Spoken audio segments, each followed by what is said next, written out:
morning. We're gonna start with another prop today. So let's do an umbrella.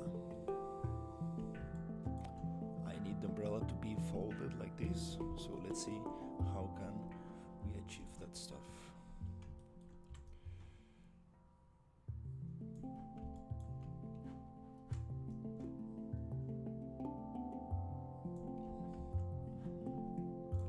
I'm gonna add some more divisions to this.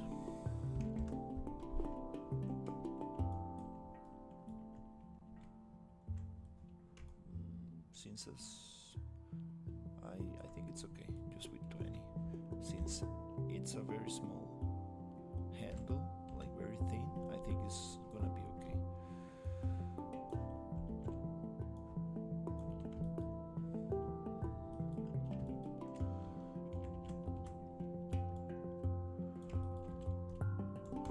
Wanna try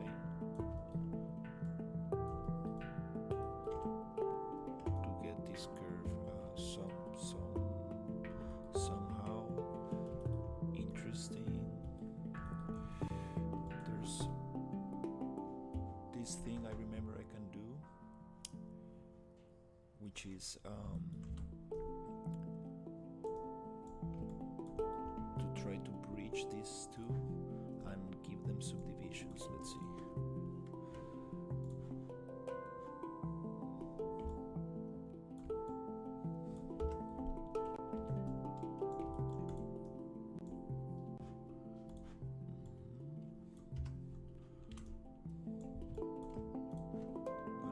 Combine, and then I'm gonna get these two.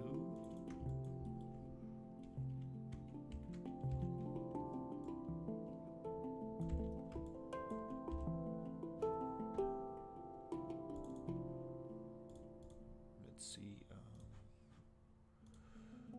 component. Okay.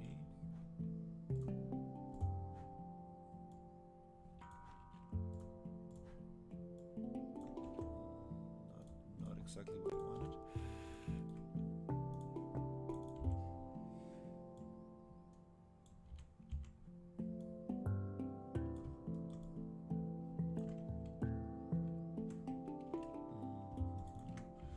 Let's see.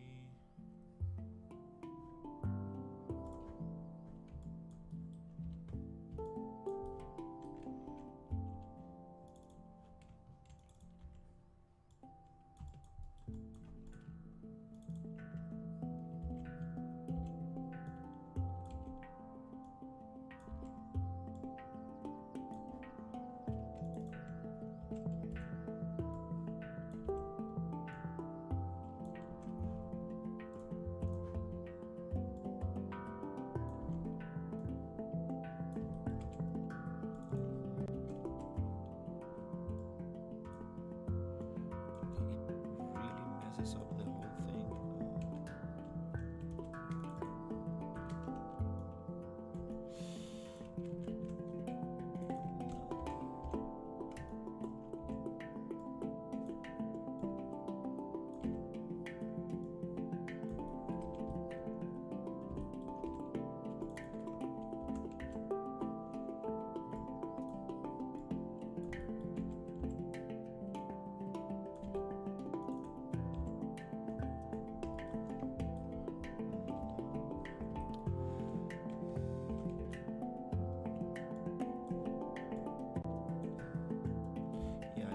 Research this, because there must be a better way.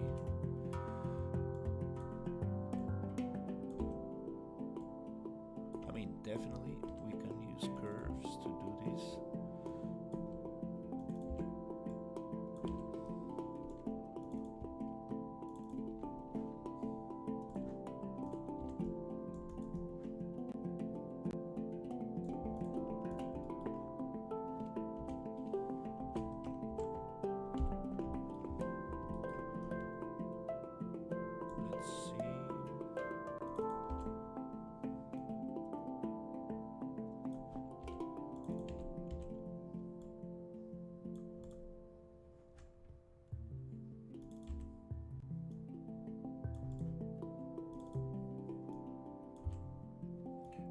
it's just a matter of giving it a little bit of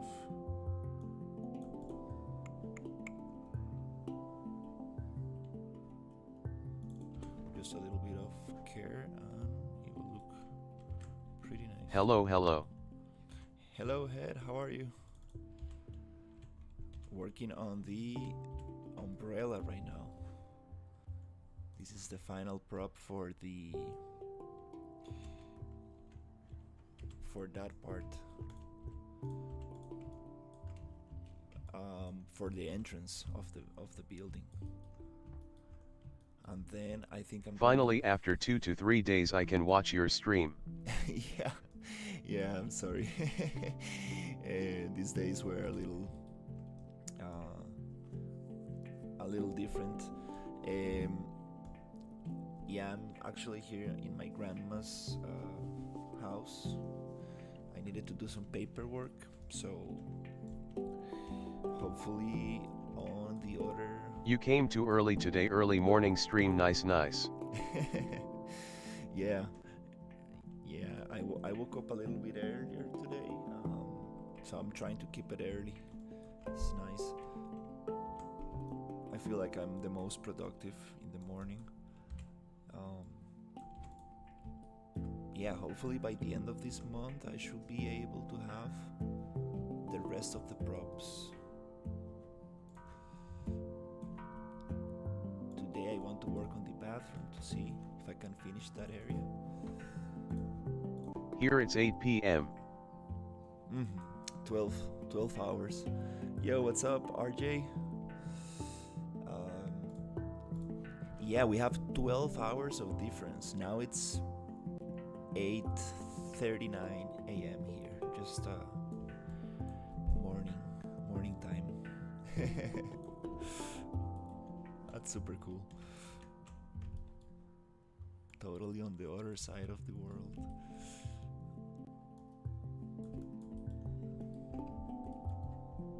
Yeah, I'm not really sure how to get this umbrella like folded like this. It's gonna be interesting.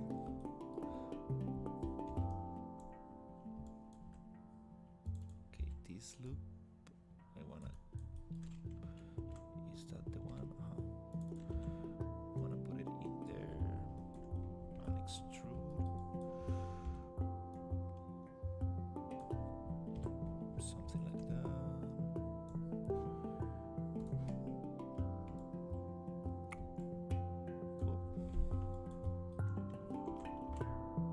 Yeah, you got a different music today, a little bit more chill for the morning. Can you add little more volume in sound for vocal?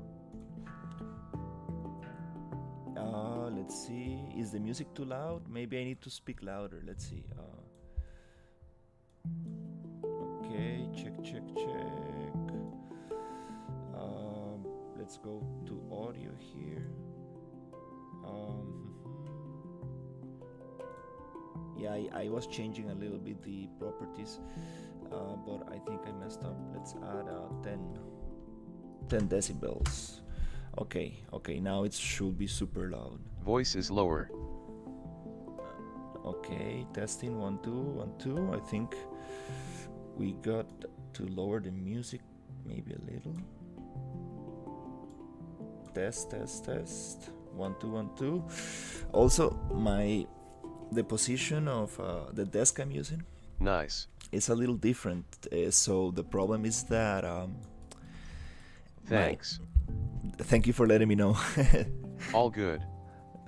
Now it's fine. Awesome, thank you guys. This mic I have is like very directional, so like I need to have it like right in front of me, like right in front. If I move just a little bit away from the mic, it really changes the volume a lot. So since I changed my setup, I am like trying to get used to it. And yesterday it was raining super hard, so needed to lower the mic a little bit as well, because the rain was getting into the sound of the stream. I think it was sounding pretty bad. I am a fan of you face red heart shape. I appreciate it, man.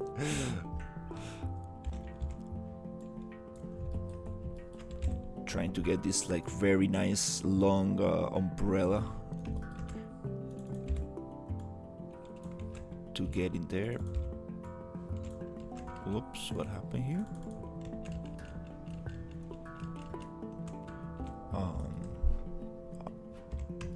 Is this okay? Oops, extruded again what I should not extrude. Software. This is Maya. It's Autodesk Maya. Where do you live in Costa Rica? I live in Punta Arenas. It's the Pacific Ocean. Now I'm in San Jose, which is like the main, like the center of the country. It's like a valley, very nice weather. But I'm staying on an apartment in Punta Arenas, which is super close to the beach, super humid now with the rain and stuff. But since I needed to come back to the capital and do some paperwork, I'm staying here for a week or something in my grandmother's house. So I brought my computer and everything to to start streaming from here.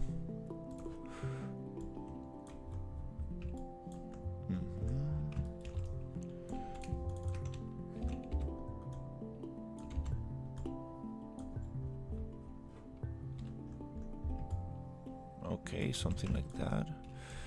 Yeah, the idea is to finish this portfolio piece, and then see if I can apply for a job. I will really like a remote job, or even better, like if I can go to Europe or something to work, that would be super nice.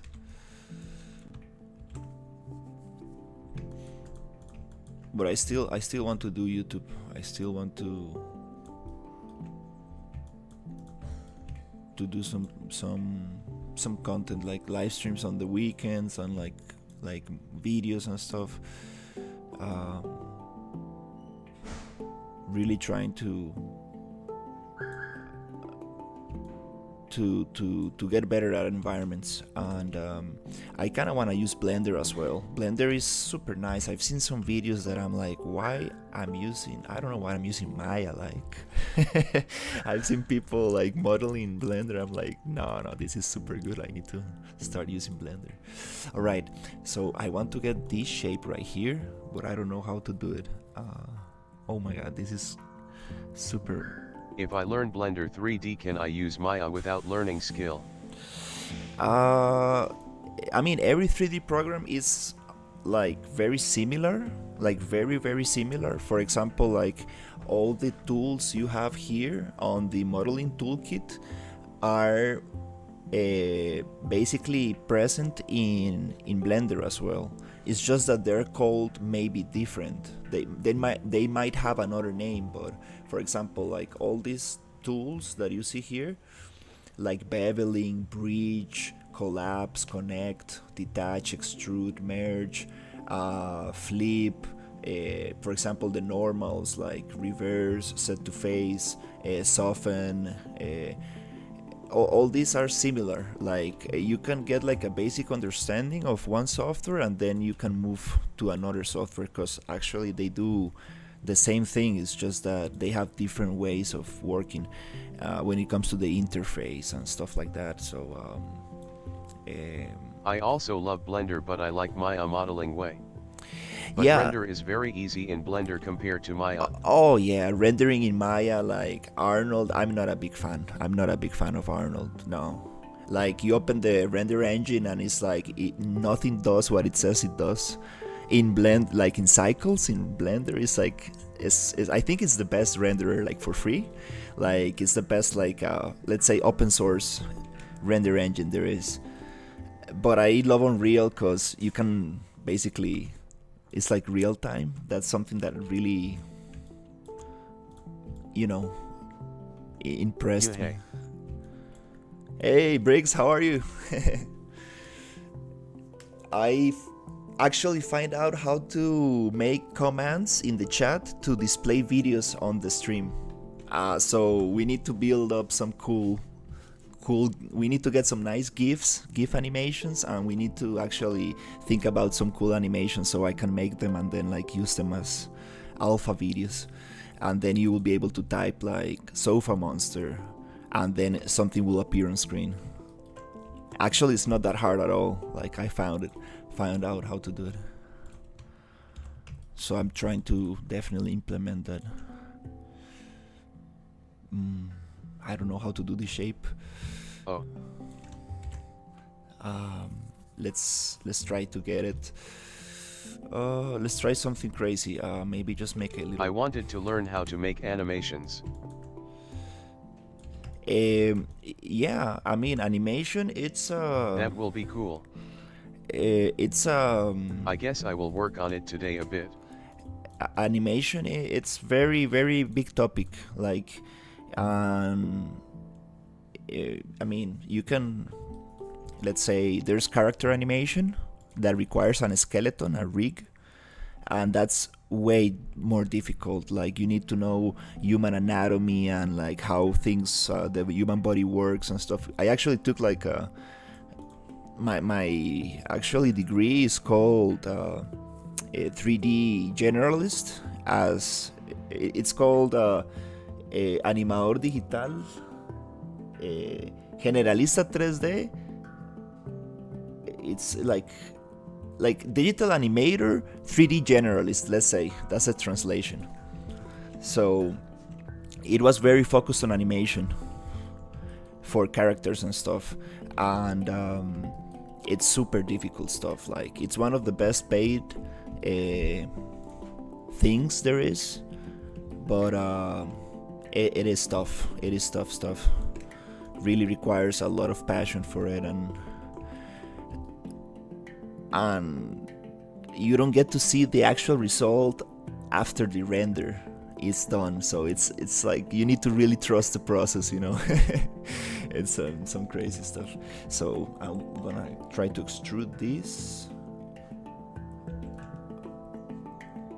and let's see if I can keep the faces separate, and let's see if I can do something like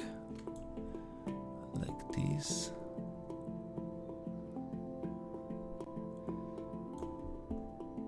Oof, yeah, this will be interesting. I don't. Is it hard to make Unreal Engine game? It really depends on what you want to do. Like if you want to keep it super simple, for example, make like a Donkey Kong game or something small like a mini game, it's not that hard. You need a good idea and crazy determination. Yeah, but you want to keep it simple. Like if the problem with making games, like in my opinion, is that simple. Yeah, you need to do like, let's say, go to miniclip.com and find like a Flash game, and it's like a super simple concept, like a very simple loop, and then you say, I want to do that in Unreal Engine. Okay, great, that's doable. But like if you want like a pinball game, right, like a ball just bouncing, you earn points, you lose, that's it, that's doable. But if you want to do like an RPG or like some crazy stuff, it's like you just get lost in a rabbit hole, and it's like, it's tough. Yeah, that happened to me with 2 projects. Yeah, it's like, oh, I want to add this, but I also want to add this. Oh, I like that. Oh, I found this plugin, I want to add this, I want to do that. And then like you realize that it's going nowhere, and everything you add, everything you change makes it more difficult, makes it like a bigger puzzle. MHM rubby it whole. It is a rabbit hole, yeah. So if yeah, I'm experiencing it lol. yeah, that's what I'm trying to advise Briggs on, just keeping it super simple, like super simple, like just keep it super simple, make a super small nice experience, and that's it, like an interactive experience. For example, let's talk about this game that was very popular about like a scary blue character that you just walked around and this guy scares you and you need to like find and do like little puzzles and stuff to get out. If I copy any game from Miniclip, will I get copyright issue? No, no, because it's gonna be your own interpretation. Like, I mean, like, you need to use the same name and the same brand and everything. And even though, like, I don't think you might get in trouble, because at the end of the day, it will be something different. Copying something is very hard. Like, I actually want to recreate a game from Miniclip, a game that I was very. I would like to extrude this, but I don't know how to get it out. There's this game that I really like to play when I was very young. It's about like a machine that goes into it's called motor load. So basically you go down the soil and you need to pick up minerals, and then you go deeper and deeper and deeper, and you need to repair your little robot, and then you buy new parts to go deeper and have more gasoline and like be able to stay underneath the soil for longer. So it's super cool game, like a super cool game. And I think something like that might be hard to do, but it's like you have a scope, you know what's going to be the game. You don't need to get too creative, you don't need to like actually set boundaries, because if you are copying another game and trying to recreate a game, you already know where to start and where to end. I think that's super nice. I remember making a crazy scratch game during school. Scratch game? Like, what do you mean? Like, I don't know how to do this. Let's just go on. Can you do it in the future? As a scratch game? A game? I don't know if I'm making a game like by myself again, because I spend a lot of time, and it was like, let's say, unhealthy for my yeah, it was a little bit unhealthy, because I got very obsessed with it, and then it just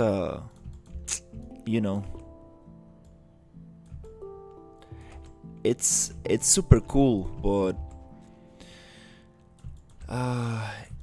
the problem with that is that you get Scratch is like blueprints but easier. Scratch is like, oh, nice, it's another system like that. Cool. Yeah, like even with the diner I'm making, I'm thinking of like making some like little interactive experience and stuff, but at the same time I'm like just a little bit afraid, like I'm a little bit afraid it will just like to fall in that rabbit hole again, like, Okay, we have an umbrella. Not really, but let's see. Yeah, I don't want to fall in that rabbit hole. It's kind of scary.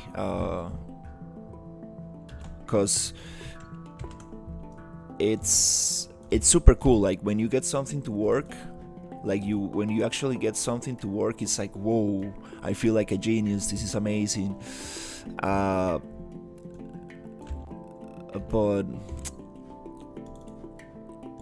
I'm kind of I'm kind of scared to just like invest too much time on it and then like just let the project die or something, like not even finish it, and I'm like, don't really want to do that.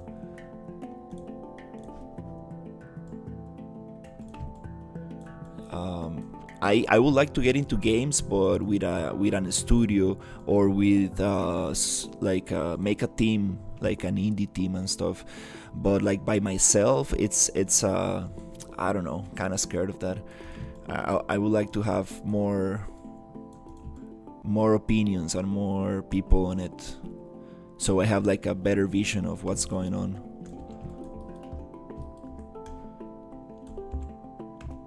It's that's the thing about. All right, we're getting some kind of umbrella shape.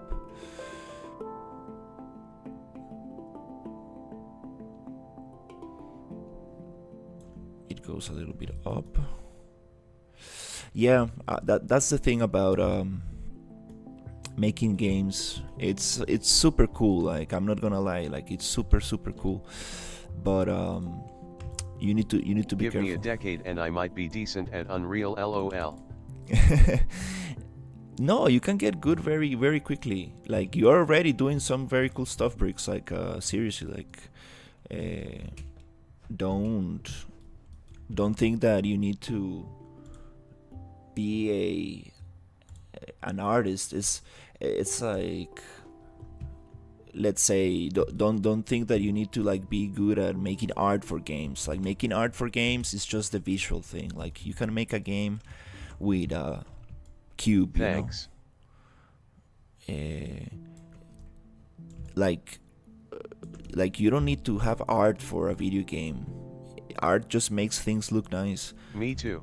But you can make a game with like simple cube, like, and it could be a fun game. It doesn't really need to have art. The art is the like, it's kind of tough to say it, but it's the least important thing. When you have everything working, then just making it look beautiful, it's not that hard. Like, there are so many solutions, asset packs, and like so much that you can do to make it nice. That's not a problem. Okay, what happening here? I need to go to the front. So yeah, when you make a game, I will say just focus on making something fun, like that you enjoy playing. And after everything works and you have like a vertical slice, meaning that everything that you want to do in the game it's working. Oh my god, what's going on in here? Oh, this is no good. Okay, I need to separate this a little bit. Let's just cut here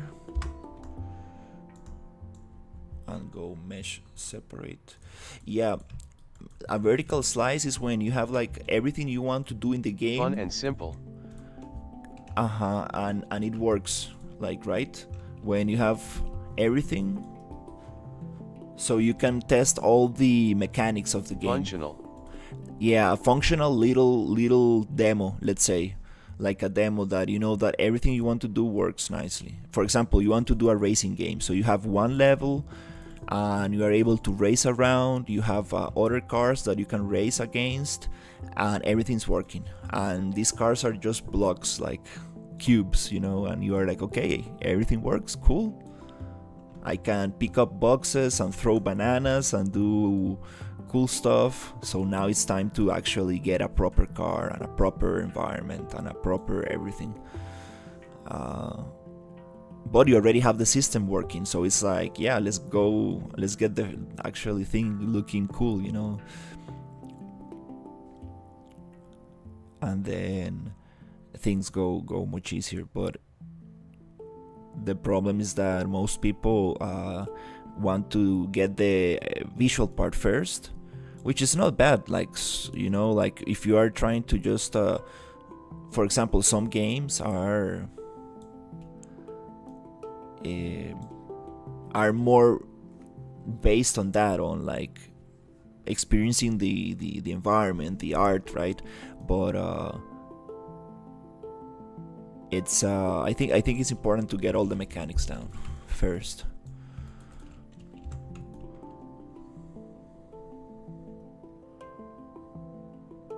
Okay, so this umbrella, and it has this little shape going down.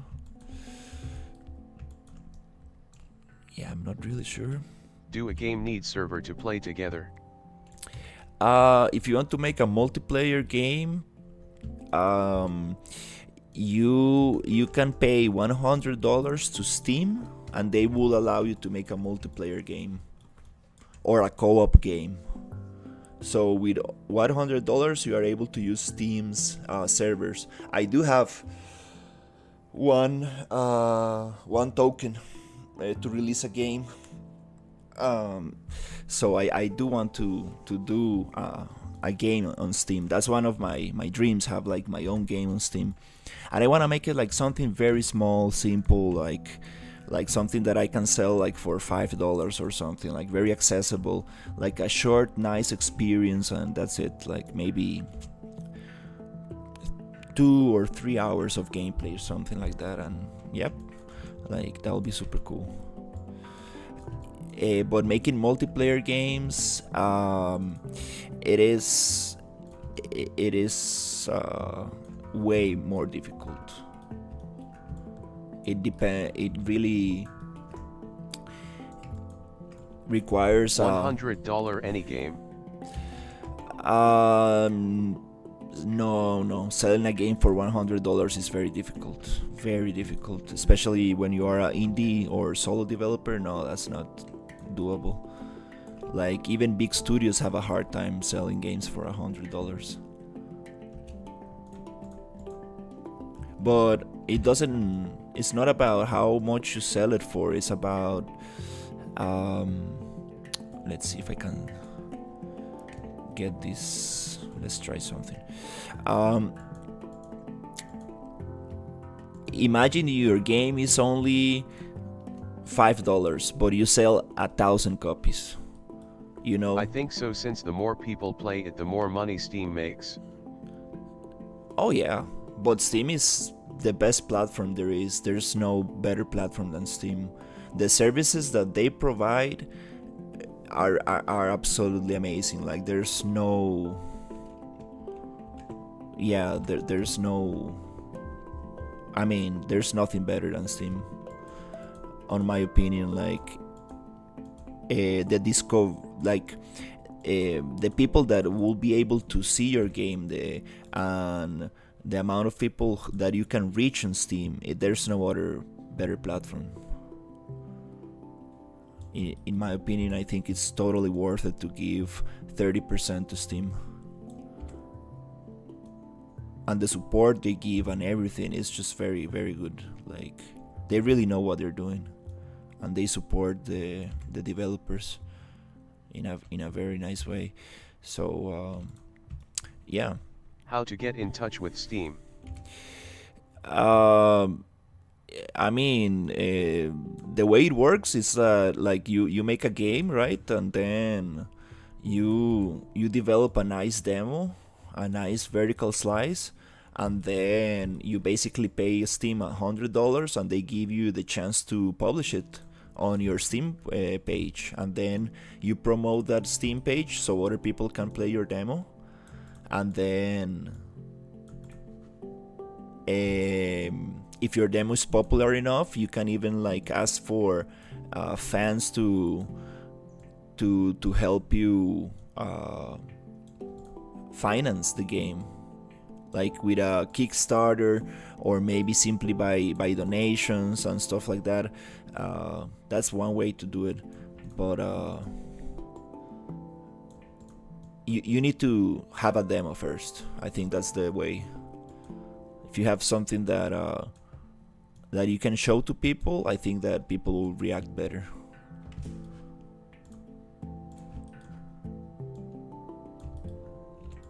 Having a nice demo so people can like play it and give you feedback, that's the most important. Like you need to really hear what people are saying without losing your creative, let's say, right, without losing your vision, right? You don't want to be like, oh, you want a unicorn in the game, okay, I will add a unicorn. Oh, you want like a character, I don't know, you want the unicorn to break walls, and like oh, you want a zombie unicorn. No, like you need to keep your vision, right? But It's always nice to hear to the people and like what they want to say about your game. And the toughest part about it is that nowadays people are very hard to amaze. People are just very tough, you know. It's not like, yeah. So be prepared to have some serious feedback, you know, some serious critic on your game. People will be like, you know, I remember one guy saying like, I was making like this flying mech game, and this guy goes like, there's nothing here or something like that. There's nothing special in here, which he's right. Like there's nothing like novel. There's nothing new about it. It's just like a flying mech game. Especially when we got Armored Core 6 that just came out, and like I got very excited about that game, and so I wanted to make my own flying mech game with insects, like insect mechs, like robots that look like insects, let's say. And the guy was like, well, you're not proposing anything new. And it's like, well, he's totally true, you know. So I said like that would be nice to like make a racing game but with mechs, like some kind of like Mario Kart but with mechs. So you need to like kind of, I don't know, have obstacles and shoot stuff, and like that would be super cool. But I mean, yeah.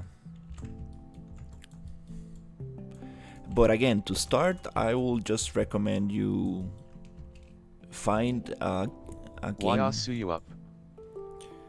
Yo, Nuclear, how are you? I'm trying to do this umbrella, and we're talking about making games in Unreal.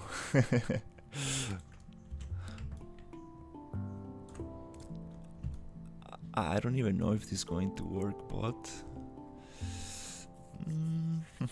I think I'm gonna do the little trick I did with the cupcake, which was just twisting the things around to give that shape. Let's see if I'm able. Hey.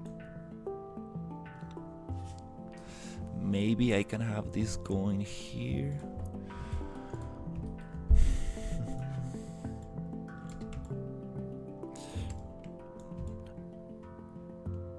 So yeah, just start small, keep it very simple. Can Unreal Engine game support mobile platform? It's a good question. Unreal Engine 4 had Android. What's the word? I always forget the word. It's not deployment, but like build. Yeah, you can build games on. I always forget about it. Let's open up Unreal a little bit.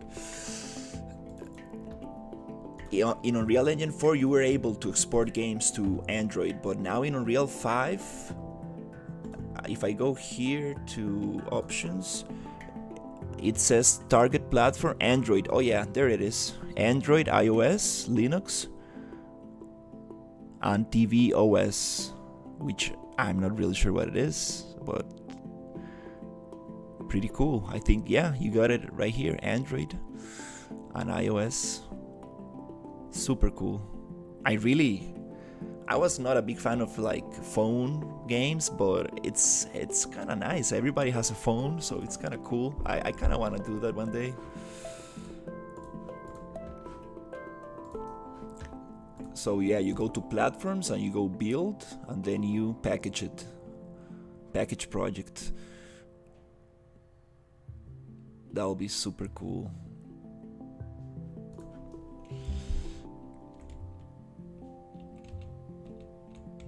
I like this prop a lot. Came out nice. So I'm doing an umbrella for that. Oops. and then I'm gonna work on the bathroom. I'm gonna make it super vintage, super 50s. So I need to research a little bit how these things looked like. I think the paper was not even like that at all back in the 50s. Who knows? And these things are way different as well. Also the door, I don't even know how to make it, but I need to make a little sign that says like restrooms and stuff, and then like a open and close sign and stuff like that, and then add like a little 5-cent. Thanks you for clearing my doubt. Definitely. Yeah, and any other question that I can help with, I will definitely be glad to try to answer. Let's see. Here, kind of want to just start twisting and getting that effect, but oh my god, I never done an umbrella. I don't know. So it goes straight and twists a little bit. Let's add more loops. Are you going to add some dirt or broken paint on the walls so it won't look so new? Yeah, not I don't want to make it look abandoned, but let's see. I want to make it look I will have decals. Decals are like little stickers you can add on top of things. Let's say, let me show you. So you go here to Quixel Bridge, and you can use decals, which they're spelled like this, which means like stickers, things that you can like put on top. Oops, why is the resolution like that? Decals. Oops, Quixel Bridge is acting weird. Okay, there you go. Okay, so you have all these little things. So for example, if you are making like a scary scene, like you can add blood and like different things. For example, fabric, like look at this, these are super cool. So you can add like little things on the ground like these, which are just like, it's like a little paper, it's like a little thing. Super cool. And then you Yeah, I just learned it tomorrow. It is so easy in Unreal, the Blender. Yeah, Blender has a very nice add-on for that. I need to show it to you. It's super good. Like I kind of want to just like, I really want to get into Blender. Blender is getting so good, like seriously. I really want to get into Blender, especially try Is some. it free? Yeah, it's free, and there are some amazing add-ons which are not free. Is it free? Blender is totally free. Blender is 100% free. But there are add-ons that you can use. So let's say I want to show decal concrete.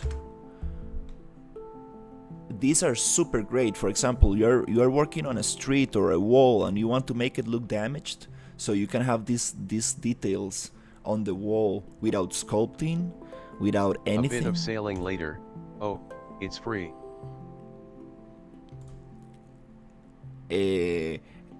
What do you mean, bricks? Yeah, decals are amazing. Just like projected textures, it's like you can get so much done with this stuff. Alright, let's see if I can get that umbrella going. I got distracted by the sailing like a ship. Like a pirate. It is easier in Unreal because I am importing my whole scene in. Oh, super nice. So you are building it in Blender and then importing to Unreal. That's super smart. That's actually how studios do it. They build it in 3D Max, 3DX Max, and then they send the whole scene to Unreal. And any other change they need to make, they just make it in, let's say, Blender or 3DX Max, and they re-import and they change the thing. So it's super cool. So you get a super nicer idea of the scale of the things and like how things are going to look like and stuff before you get to the engine, because I'm building everything separate, right? So every time I import, I need to rescale and I need to see. So a lot of my props are not the proper scale, which is a big problem. I need to really think about. I need to spend some time putting all the props right next to each other in a line, making like an overlay, let's say like a layout of all the props, and then scale them properly with a character and see like everything's the size I need. Yeah, I made almost 30 assets. All I need to do is texturing and make a metro or train. Super nice. That's super nice.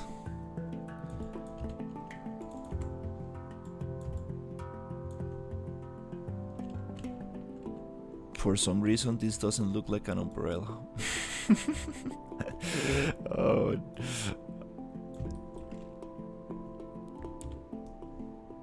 Let's see. Nice, brother. Yeah, it's very cool, very cool. Oh, there you go. I'm getting that shape, that little twist. It's like goes like this way and then turns a little bit. And then turns a little bit. Okay, that's kind of cool. Looks more like an umbrella. Obviously, this is not the rocket umbrella. Yeah, it's a turbine, some kind of spaceship engine stuff. But let's give it a little bit more care, and it will look like. You can make it in Blender through cloth simulation. Yeah, simulations are super nice. I do need to get more into simulations. I want to do some core things and stuff. I've seen some very cool stuff. But the problem with simulation is that it takes some time. It takes some time to not just learn and experiment with the settings and everything. It's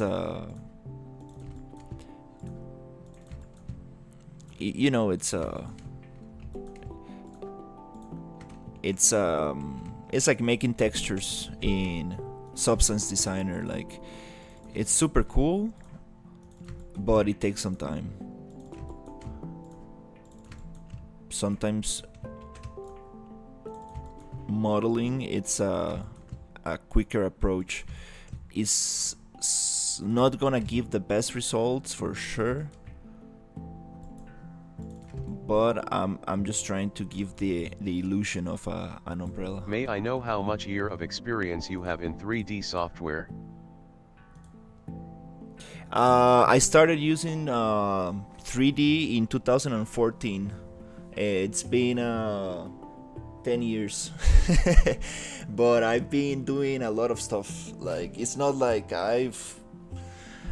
for example, modeling in 3D, I've never modeled that much. I never considered myself a 3D modeler, which is kind of weird because I'm a 3D artist, right? But I got a lot into motion graphics in school, because I used to work in like music events, and I had a bunch of DJs and a lot of music promoters and stuff like asking me to do motion graphics.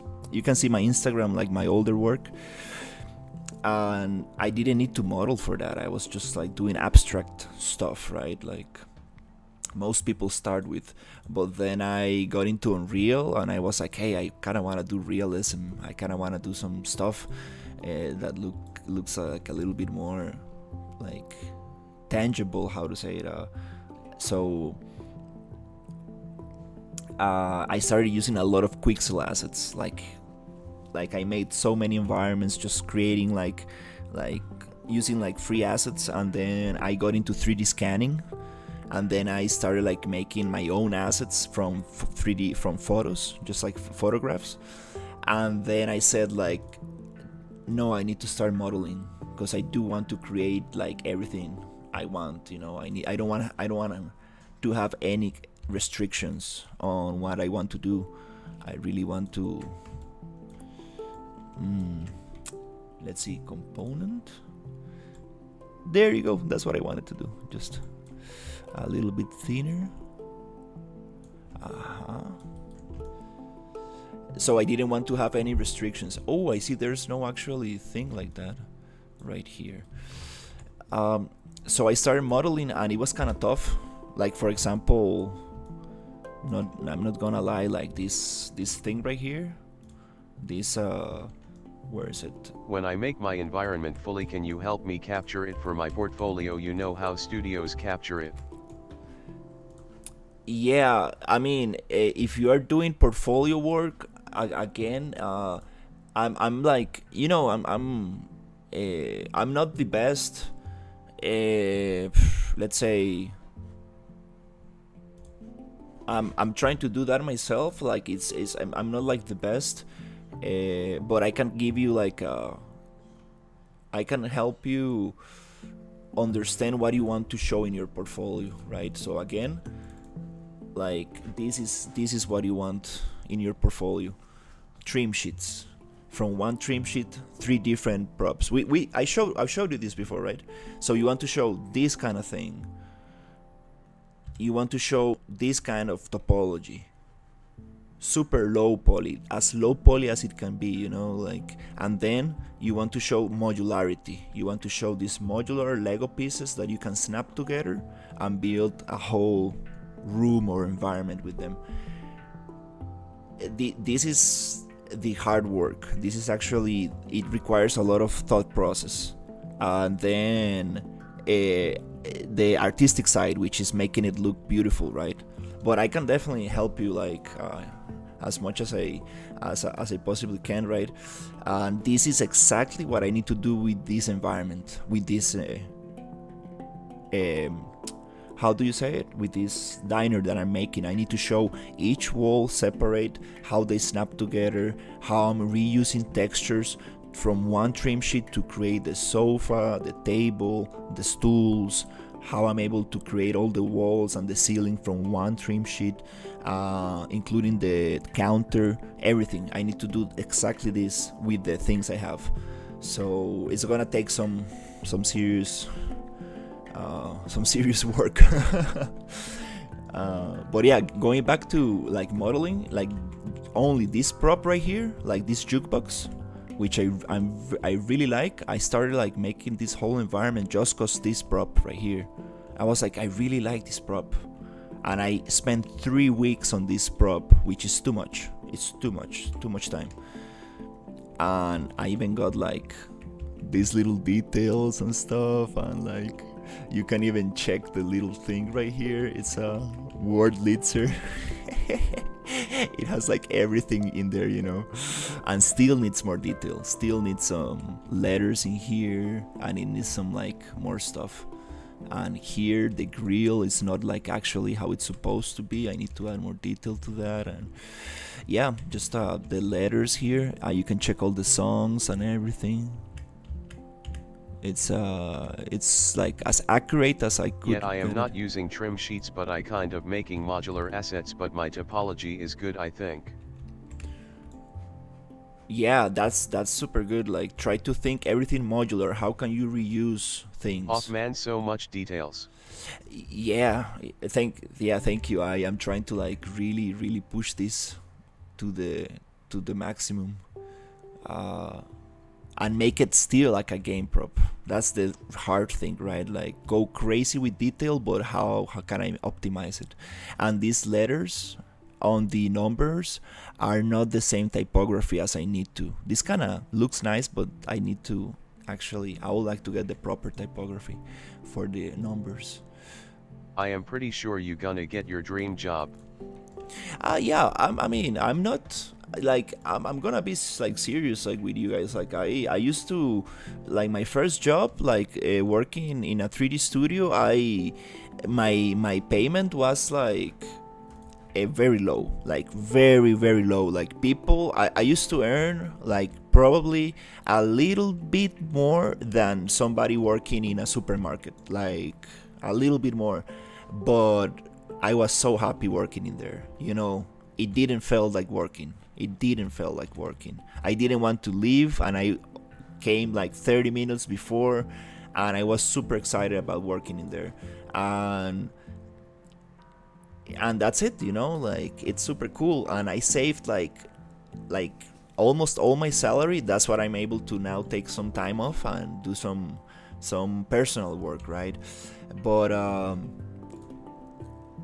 yeah, like I have some friends of mine who are working in Canada, and the salaries in there are super good, like super good salaries. Like I'm like, whoa. Obviously it's tough. It's tough. Like Is this all for portfolio? Yes, it's a portfolio, and hopefully I can make this into an asset pack for the Unreal Marketplace. Hopefully. LOL yeah XD.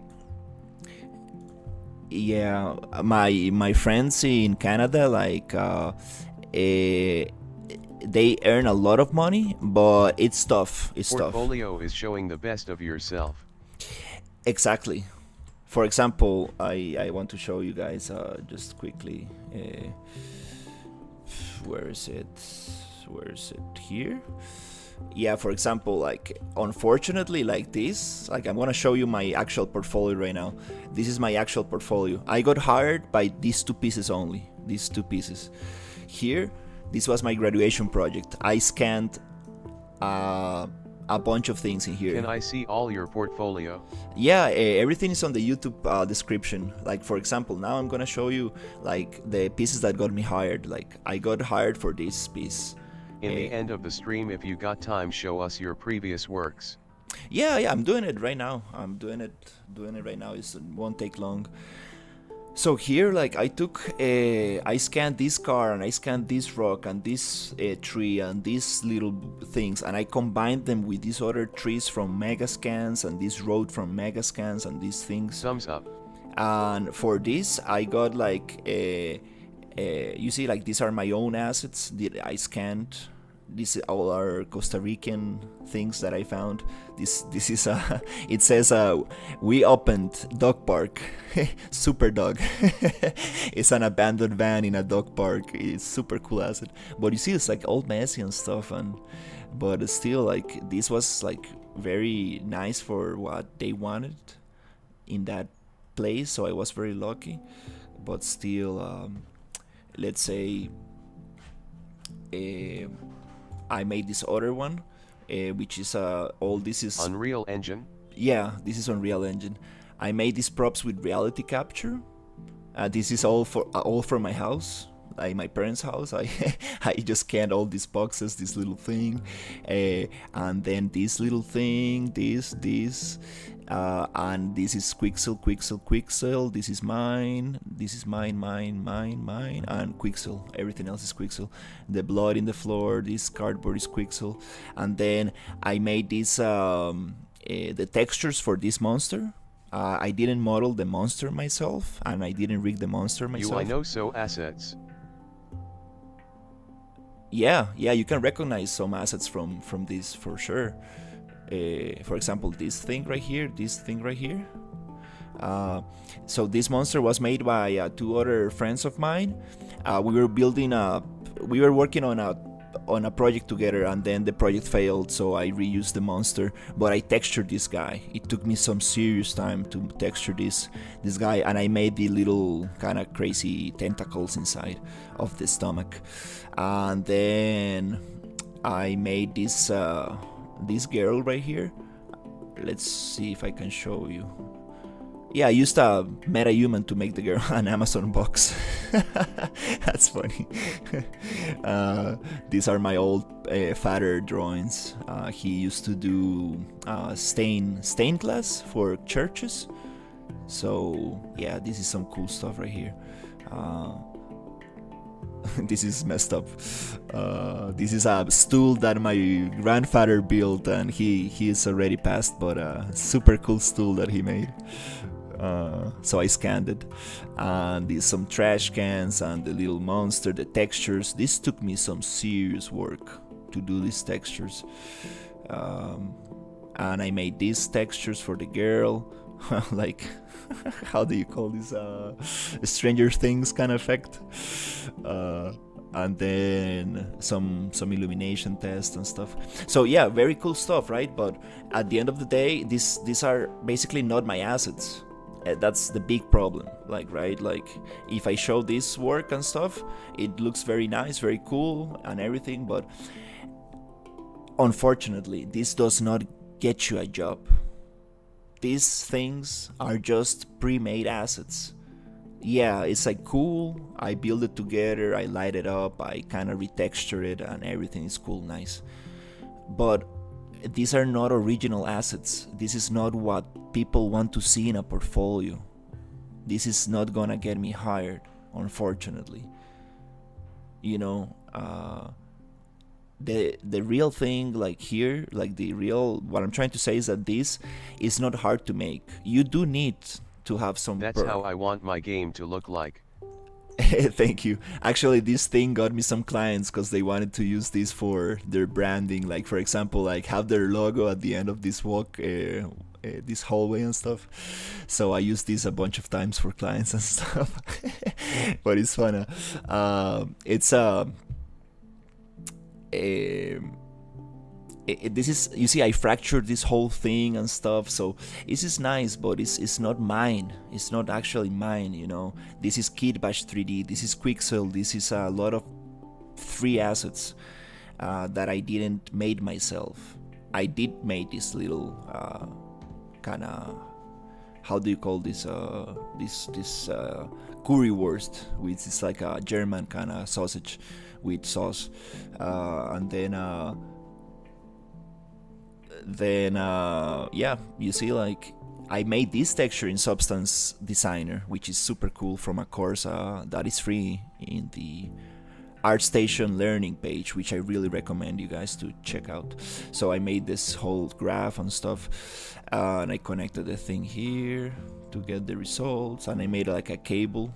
It's nice that I have it here. I actually need this blueprint in my project right now. It's good. I'll just copy this up. And then I made the decal texture and stuff. And yeah, basically. So it kind of shows some skill, but again, like these works are not what is going to give you a job. You know, it's all of this is Kitbash. This is all free assets. How did you do the puddles? Did you buy the pack? No one on YouTube will tell me how to do them for free. Bottles, bricks, it's a decal. It's totally for free. Like, yeah, let me show you where it is. Like, right, so this is the actual. Oh, you know Substance Designer, also very nice. I don't know Substance Designer. I've done just one texture on Substance Designer. Substance Designer is a whole world. Like, it is tough. It is tough, and it requires time, a lot of time. And like, if you tell me do a texture without a tutorial, I cannot do a texture without a tutorial. I need to follow a tutorial. I mean, like, I don't. It's too tough. I need to just follow a tutorial and then edit the thing until I get the result I want. But if you tell me just open up Substance Designer and do something for me, no, I can't. I need to follow a tutorial or something. So this is the mesh. I did this with Kitbash, not Kitbash 3D, but like Kitbash in different 3D free assets to build this kind of mech right here. You see, like this guy, I actually have a video on YouTube. I can fly this mech and like move it around and stuff, and these all are free assets. So it's like a concept art. Like, it looks cool, it's nice, everything is cool and stuff, but you getting close and the connection is like, what the heck is this? This makes no sense. This makes no sense at all. The textile density is totally wrong. You have stretched textures here. These cables are not connected to anything. All of this makes no sense at all. It looks cool, but when you get to the details, it's like, yeah, this guy, I mean, we cannot use this for a game. It's like, Yet I tried many times to learn Substance Designer, but I dropped that idea. Substance Designer is not for me. a substance Made in the designer. future, grinning face with sweat. A substance designer is a whole world. It's like sculpting in 3D. It's like, if you wanna do ZBrush and you want to sculpt in ZBrush, you're gonna sculpt in ZBrush for life. If you wanna do substance designer, this food is in the air a little bit, and you see, so it's like a cool concept, but it really doesn't show. This guy is just looking up like, what the hell is going on? I really like this piece, but still, it's not what you want to show in your portfolio. It's not what gets you a job, which is it's just a beautiful picture. That's what I'm trying to say. It's a beautiful picture, but it's not a portfolio piece. And then I have this Metal Gear Solid, kind of Metal Gear Solid 2 boat that I was working on, and I really like it and stuff. But still, it's not a portfolio piece, because this I made the whole thing in Unreal. Like, I blocked it out, I modeled it in Unreal, and I textured it in Unreal. This is a whole Unreal thing with free assets as well, obviously. Super bad shading here. I didn't know how to fix this. Messed up here. And a lot of stretchy textures and like repeating assets and like all the same texture, no variation everywhere. This is not like what you want to show. This is not like usable for a game. Like, if a game company looks at this, it's like, yeah, nice, it's a beautiful picture, but what do you want me to do with this? It doesn't work. This is like block out stuff. This is what I used to do for the studio I worked on. I used to like build stuff like this. So after that, we can actually get into it and start like actually getting the details going and stuff. But yeah, so now I'm trying to actually, after all the talks and all the information I got and all the things I learned, it's like, it's better to have the images I showed you, right? Just like something original. Can you please give an example of portfolio to get job? Yeah, I showed some images. I showed some images. Like, let me show you. I have them saved in here. This is what you want to show. Like this, like, if your portfolio only have these 3 images, you are more hireable than the whole thing I showed you before. If your portfolio has these 3 things in there, you are such a better candidate. Like, if you compare this, where is the thing? Is it here? If you compare this to this right here, you are way more hireable showing this right here. What we call it? This is trim sheets. Let me write it up. Trim sheets. Trim sheets. And they look like this. This is a very old technique that video games have used since the beginning of times. Meaning that you have one texture and it tiles horizontally. So basically, you get to build the whole environment by reusing these pieces over and over and over, like building blocks. So from one trim sheet, you can build a whole environment. Think about it like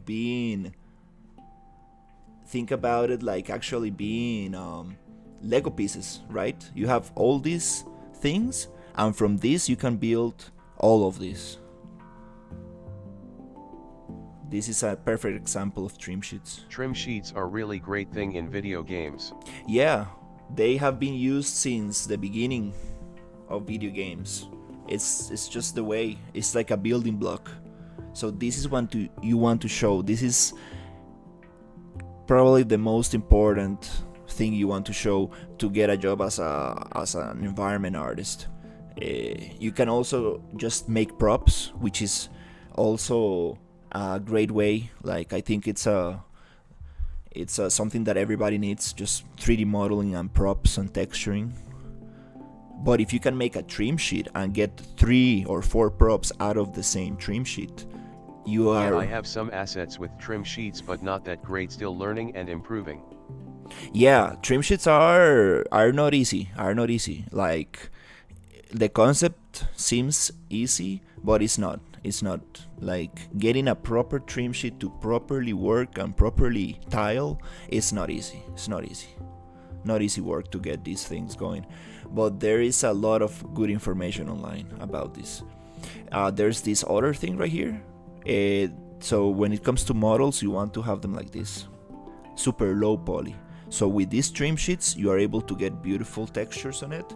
And you see how they fake the edges. They give like this fake bevel, this kind of like detail on the edges. So it looks like an actual finished like 3D model, but it's just like a cube right there. There's no bevel on the actual edges. It's just straight line. But with these textures, you can fake that bevel. So faking bevels is super important in here. And modularity. You want to have just these pieces and build this whole environment with only these pieces right here. And that's it, basically. That's basically what you want in your environment.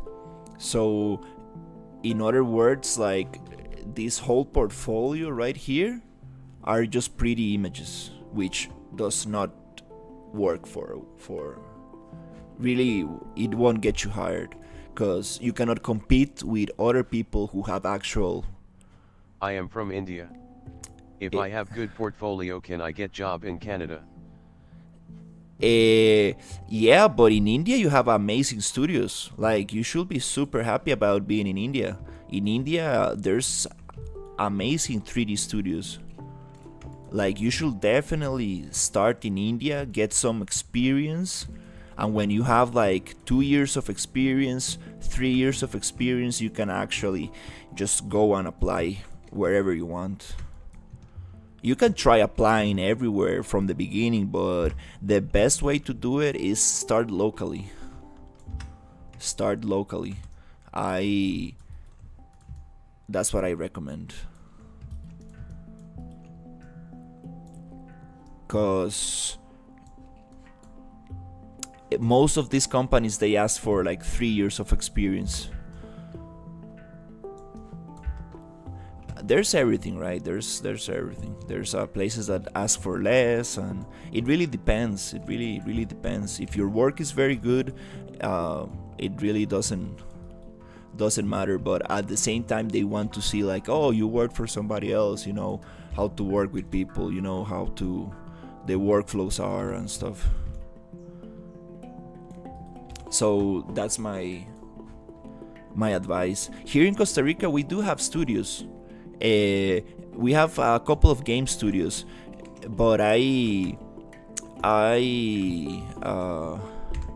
it's very, very, very hard to get a job here, because how do you say it? The projects are a little bit short, and there's a lot of people, and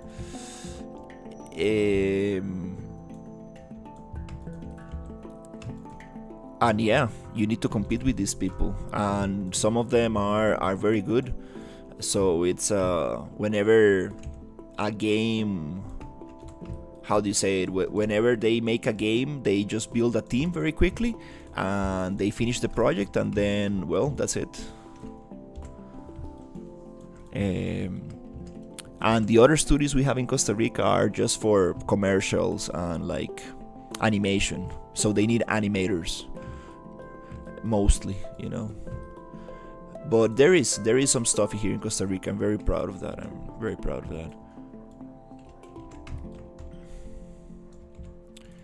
But since I worked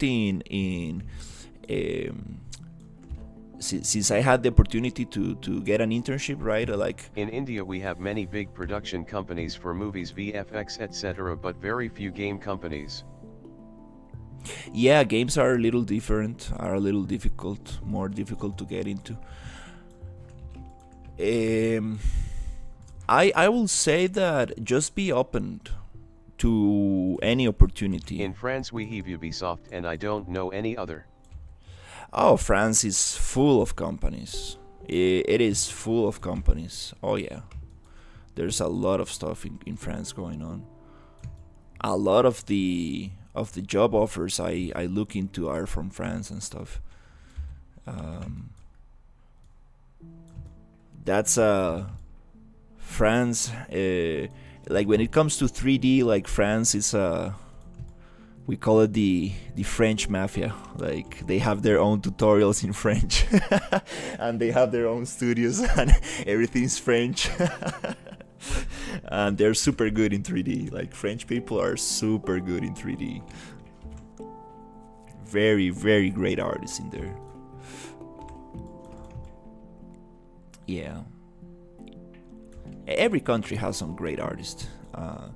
But yeah, it's just a matter of practicing and being open. Being open is like, yeah, like it doesn't need to be a game studio. You can get into other jobs. Like, I actually prefer watching English tutorials, lol.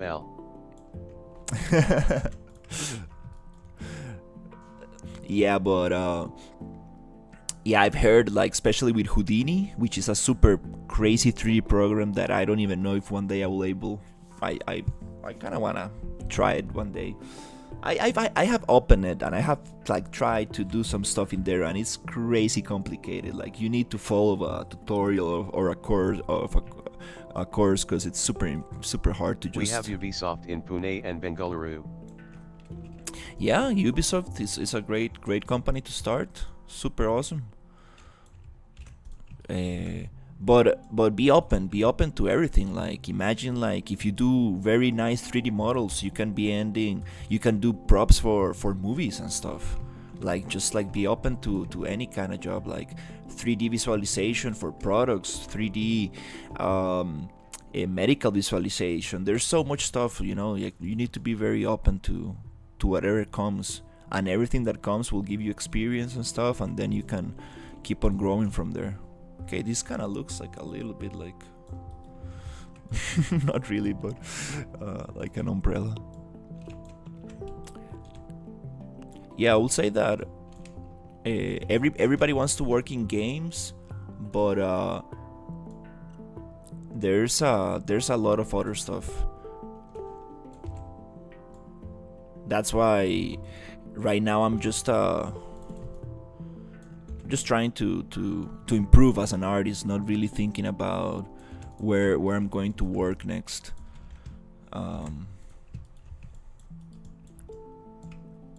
I really like the fact of just making like. I found out that I am not only one watching your live stream from India.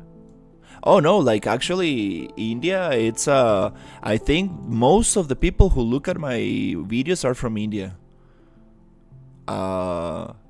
YouTube tells you where your audience is from, and I have a lot of people from India, and then the United States, and then from Poland as well, which is super interesting. Which is right next to Ukraine and for where my parents are from. So it's super interesting. I would love to go to Poland and work in there as well. I would love to work in Ukraine as well after the whole war is finished and stuff. Yeah, very cool stuff. That's interesting that I have people from India watching. It's very cool. Hand with fingers splayed. High five. Hand pink waving.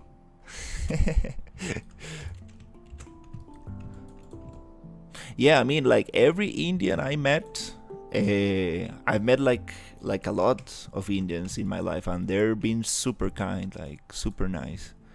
Actually, my roommate in Berlin, in Germany, was Indian, and she was super nice, like super nice. Seriously, like super smart girl. She was a Java programmer, super smart. and she used to like cook super nice, and she was like, oh, you want to try this? I'm like, yeah. I like spicy food. Yeah, it was very nice.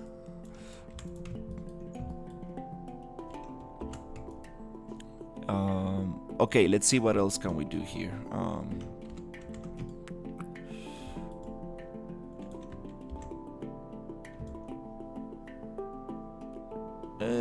It looks like it doesn't really look like I want to, but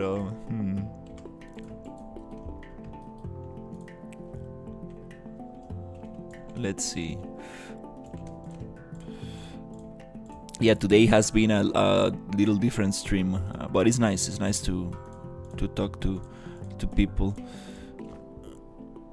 That's why live streams are cool. Oh, I see the problem. These ones go up. Ooh, I see the problem right now. Okay. To fake this detail, I need to... Do you like biryani? It's a food from India. You like biryani? It's a food... I don't know if I've tried that, but I mean, like, I've tried like the common dishes, like butter chicken and you know, like the common kind of dishes that you find like in other words, I haven't tried. I everything I tried I really like. I haven't tried anything like that I didn't like. It's been very, very nice. I need to look that up. I would like to see what kind of food is that. But it's super nice, like super, super nice food. And I remember this restaurant that I went to, and they were giving like as much rice. Same, I tried a few Indian dishes and they were all really good. Yeah. It's super nice food. Like it feels kind of like, I don't know, like super... It's super tasty, but at the same time it feels like light, like you eat and then you can like just like Thumbs up, red heart. Go on with your day, but it also feels like healthy. And I like the spiciness. I like the spiciness too. Red heart, red heart, red heart. I tried. I am this. Also from India. Awesome.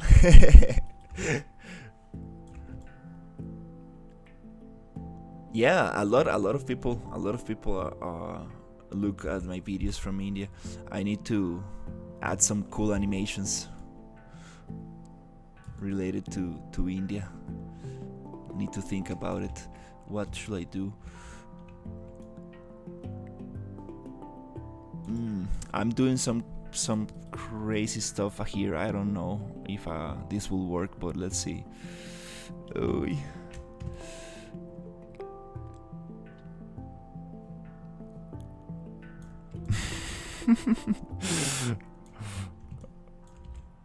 Let's see. I want to get that kind of thing going in,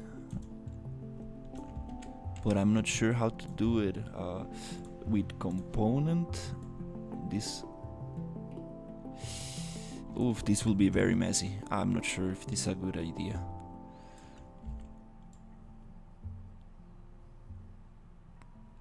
I have a graphic table and I know how to draw. I will see if I can make a sofa monster animation. Nice. No, but don't worry, Briggs. You can like just you can just have ideas. Like you can just tell me like, oh, it'll be very fun if you can make this or that thing, like, and then we can figure a solution to it.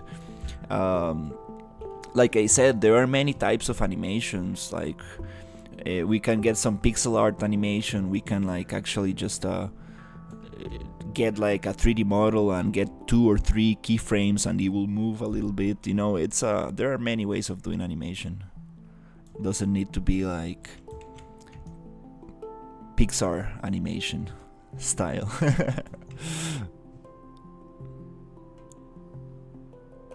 Oh my god, this is not good.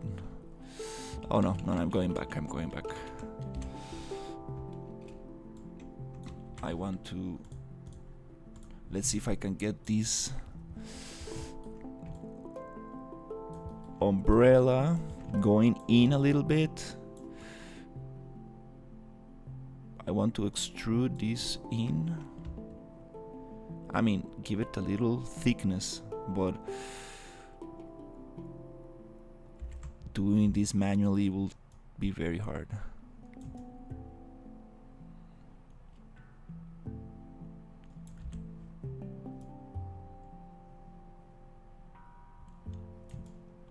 Okay, I think I know what to do. I need to rotate this.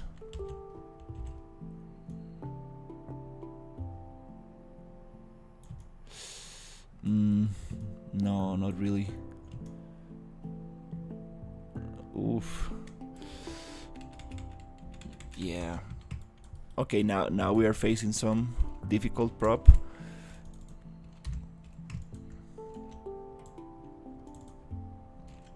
Okay.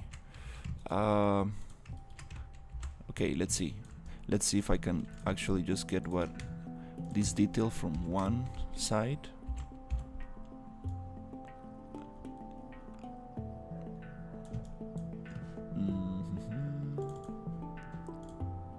Object.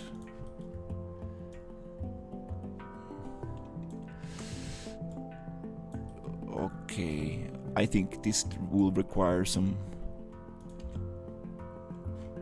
It will require some actual... just handmade.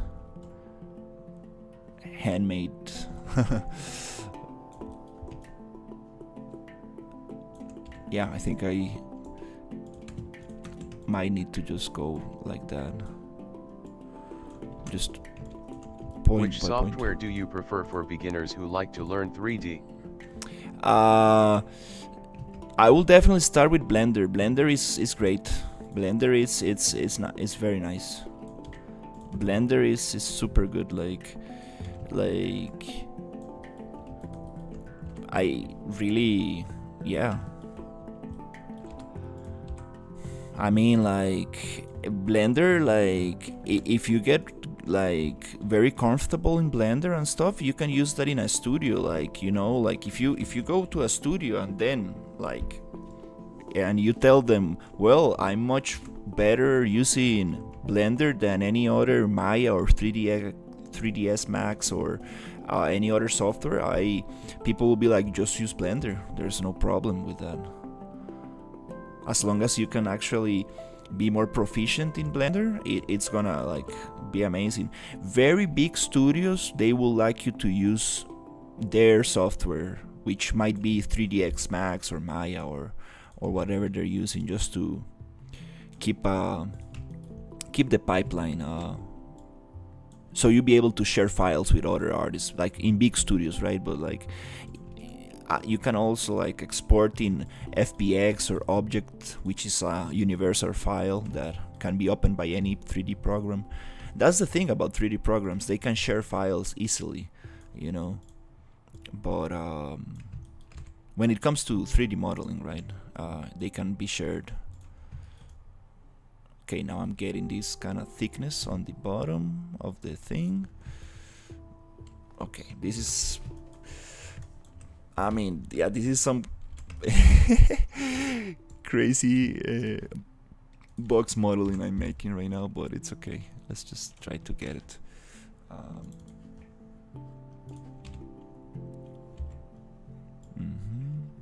Yeah, Blender, I recommend Blender for sure. Because it's a free software, you can download it anytime you want. It's super light, it's super nice. There are so many tutorials and everything, and a helpful community, and yeah, Blender is very cool stuff. I wanna get into Blender too.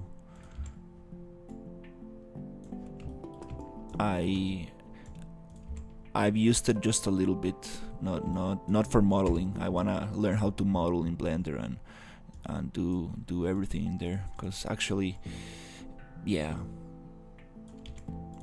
I've seen some stuff that I don't know how to do in Maya, and I see people doing it in Blender like no problem, and I'm like, whoa.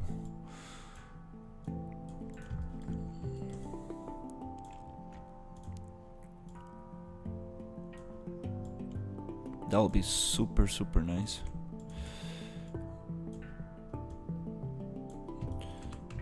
Oh my god. This is... I should have done this differently somehow, but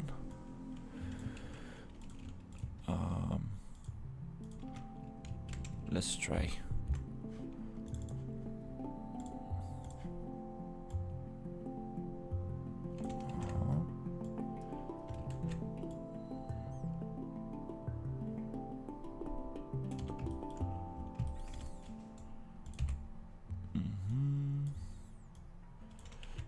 Nope.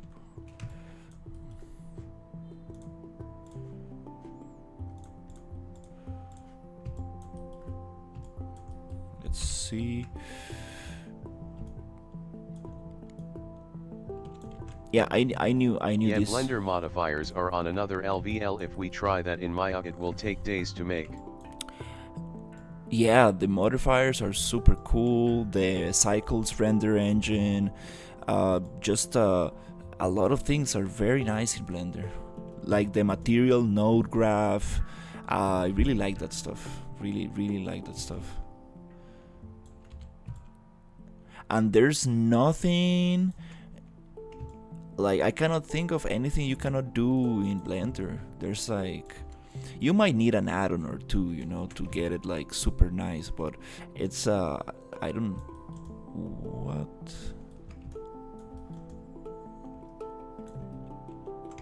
Why is this face looking at the other direction?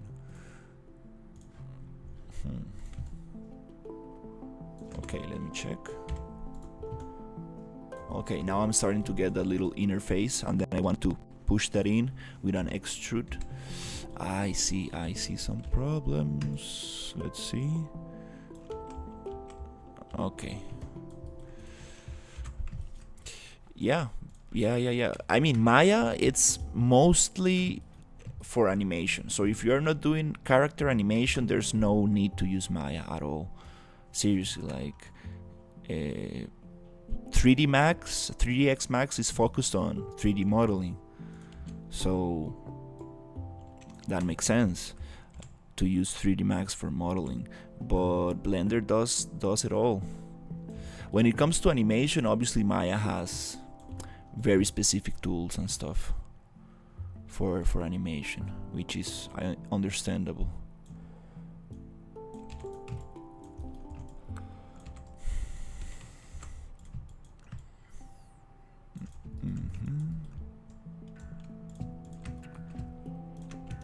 But yeah.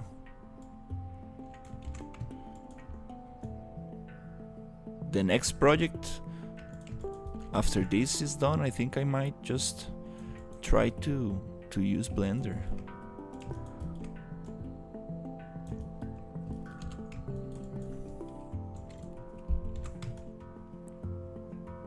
Okay, just want to push these faces a little bit out, and then I will push them in. And let me see the reference, and then I can just fake this little tube going in here, and then these pieces. Do you watch anime? Yeah.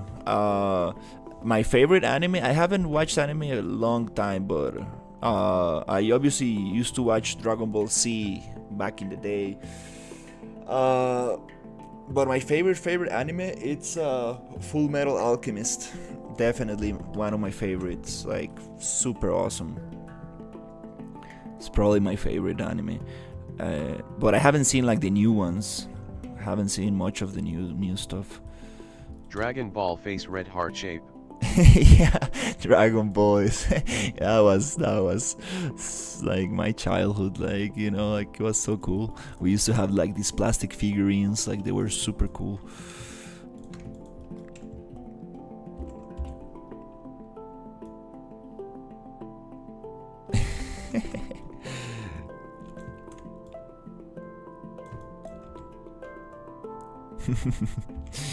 That's funny. Um, I watched some Naruto, but it was too long. It was too long. Some One Piece as well, but it's too long. My favorite is Classroom of the Elite by far. Classroom of the Elite. Oh, I need to look it up. I don't know. Don't know that one. Yeah, I really. Oh, yeah, another one that I really liked. I maybe was too young for this, but like Gantz. That was some serious stuff. That Dragon Ball is GOAT. Try One Piece. Yeah. Arigato face red heart shape. Yeah, those are very cool ones. It's just that they're very long. It's hard to finish them. Uh, I liked this other one called Gantz, which was like a little bit gory and like violent and stuff. I used to be like very young when that came out, but I don't know. Like I really liked. I really liked that. It was very serious, compared to other animes. Oops, what happened here?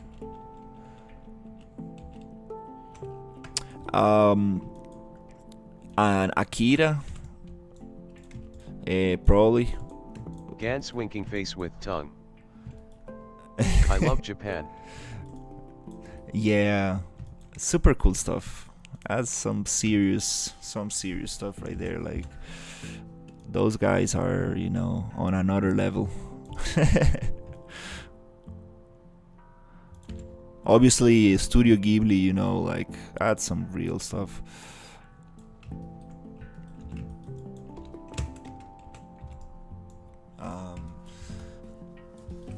Just very unique, very recognizable, very like, I don't know, what's the word, but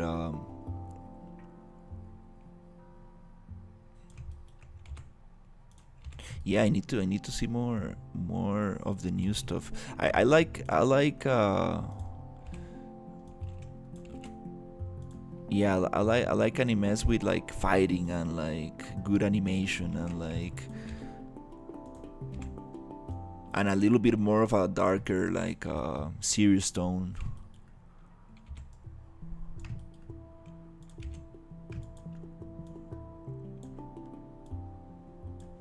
Those are very nice. Oh my god, okay, almost there. Okay, it starts looking like a little umbrella, a little bit.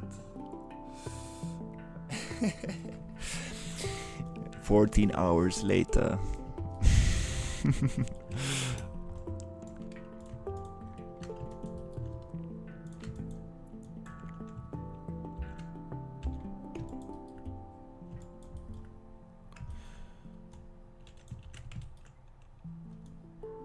Mm-hmm.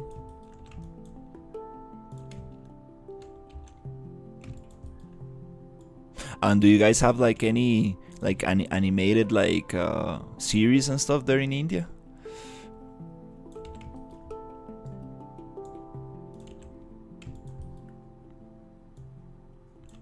Now that I think about it, actually, How old are you? I'm 30. I am 28. I'm 30 years old.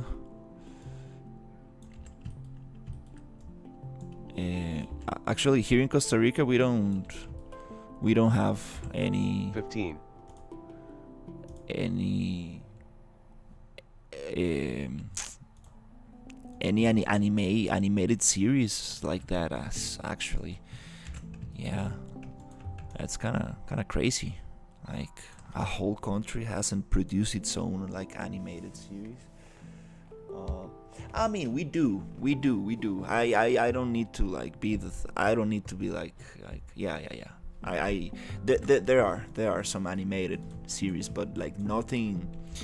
Let's say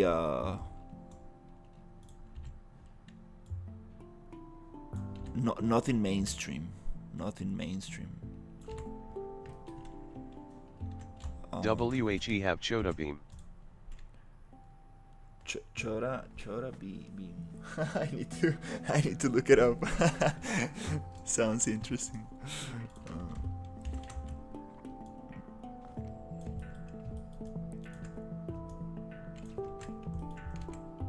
Yeah, I would like to.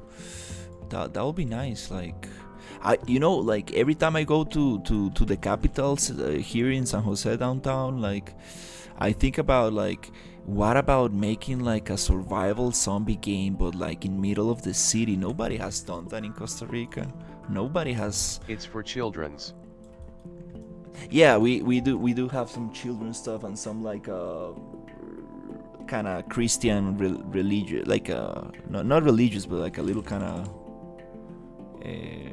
what's the word? Yeah, Christian. I don't know how to pronounce it, but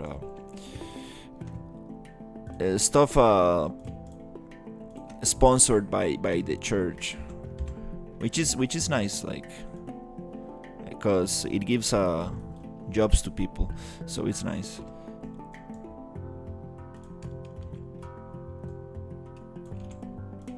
And it has a nice message.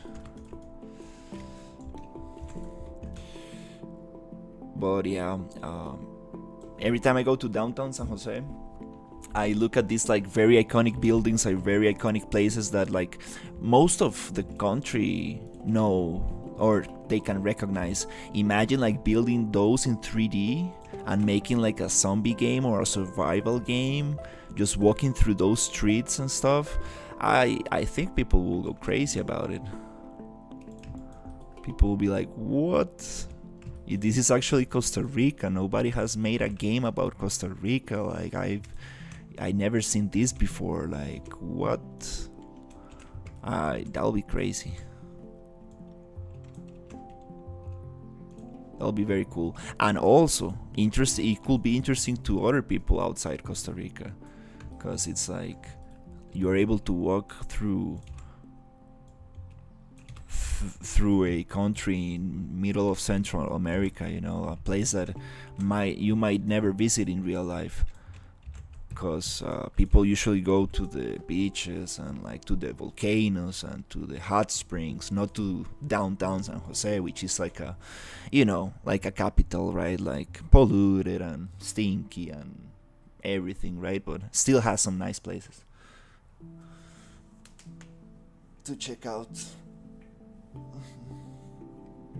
Like any other capital, right?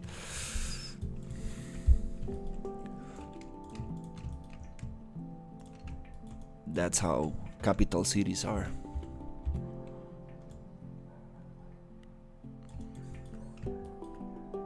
But still, like, it has a charm. It has some kind of charm, some kind of interesting vibe.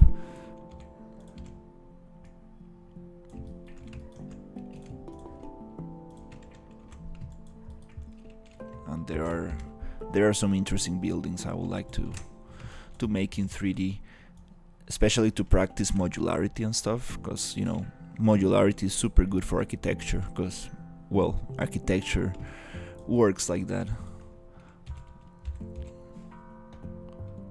Basically, you have pieces and you repeat them everywhere, and that's how things work. So Legos and architecture, that's what you need to learn about if you want to be an environment artist.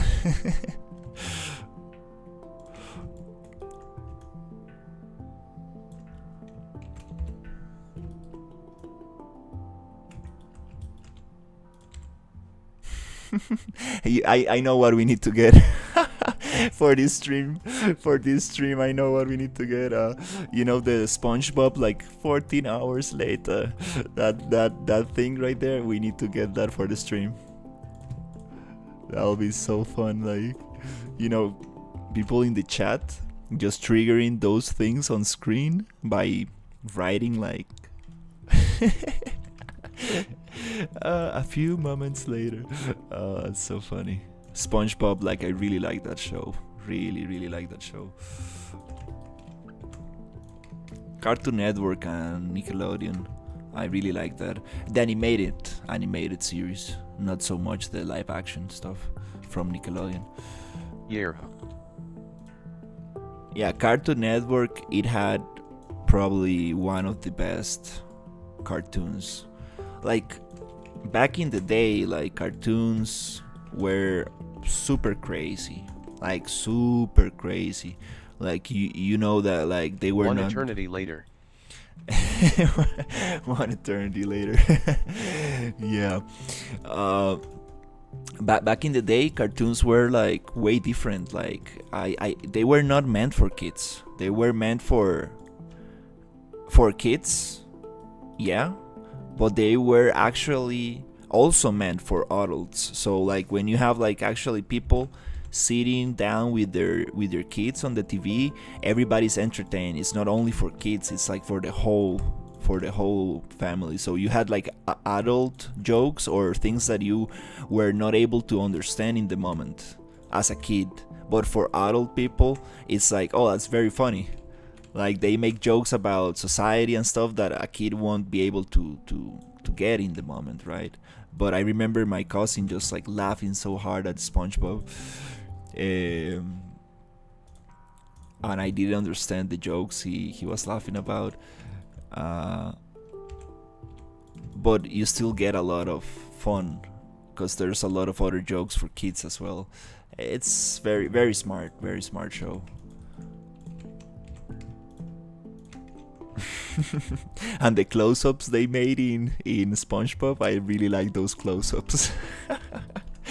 It's like, it looks so stylized and everything's so nice, but when you get the camera close, all the detail and stuff. I like that so much. Seriously, that was the funniest for me.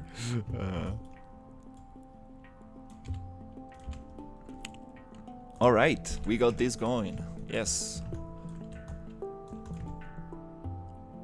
Whoa, this is some crazy stuff. Yeah.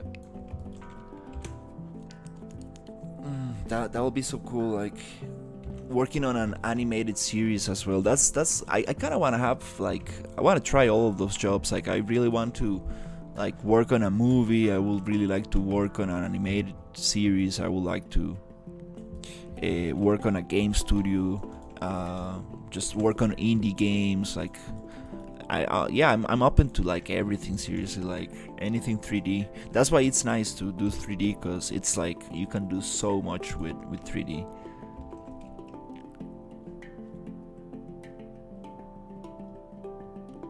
Want to get this shape going up like this. Let's see how it gets there.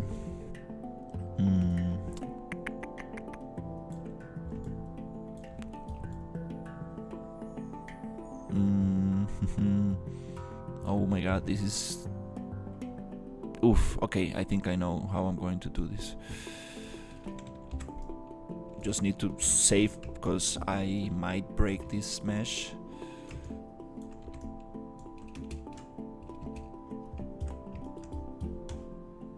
Right here.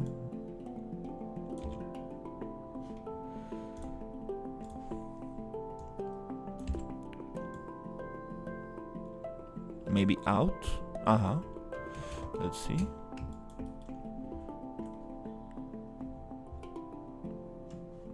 I need to push this, but then I want to get that curve. Oof, that's gonna be tough, because I don't have the geometry to do that.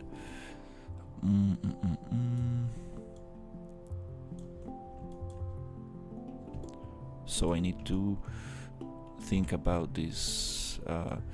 It goes like that, and then I have this other one which I can use to push this a little bit up like this, and then I will have like a little bit of,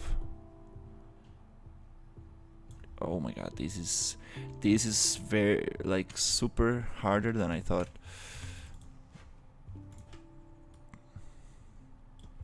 Making a closed umbrella, wow, damn.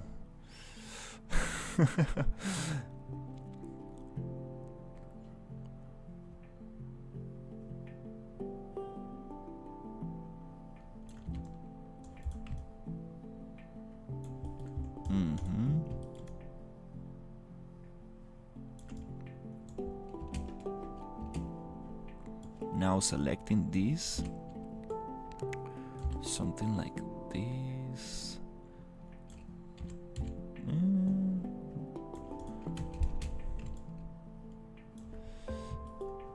But this one needs to go out. Ooh, oh no. Oh no, I messed up again. Ooh. Yeah, that's why you need to start with like primary shapes and then add the detail. Like I added detail too early on this. And now it's gonna be super hard to deal with.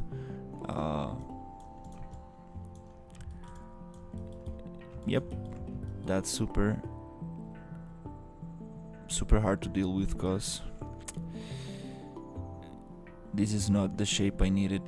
Oh no. Okay. Damn. Okay.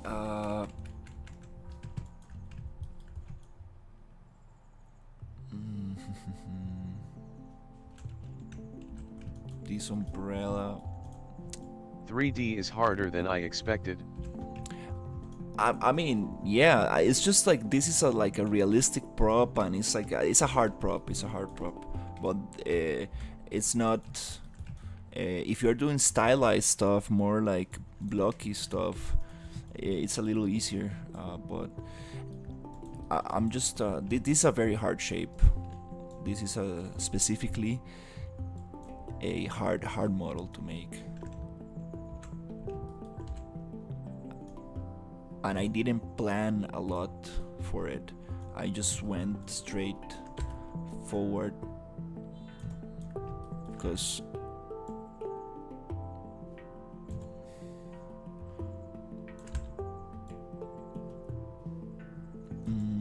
no,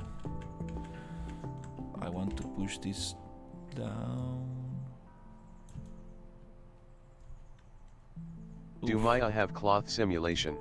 Oh yeah, it has cloth simulation. It has everything. Particles, cloth simulation, hair, everything. It's a little difficult to use. Not gonna lie about it. It's Look at Discord, LOL. Let's see. Where is it?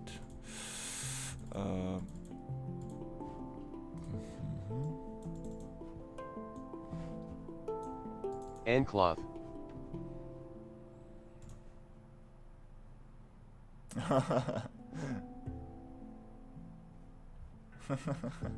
The sofa monster.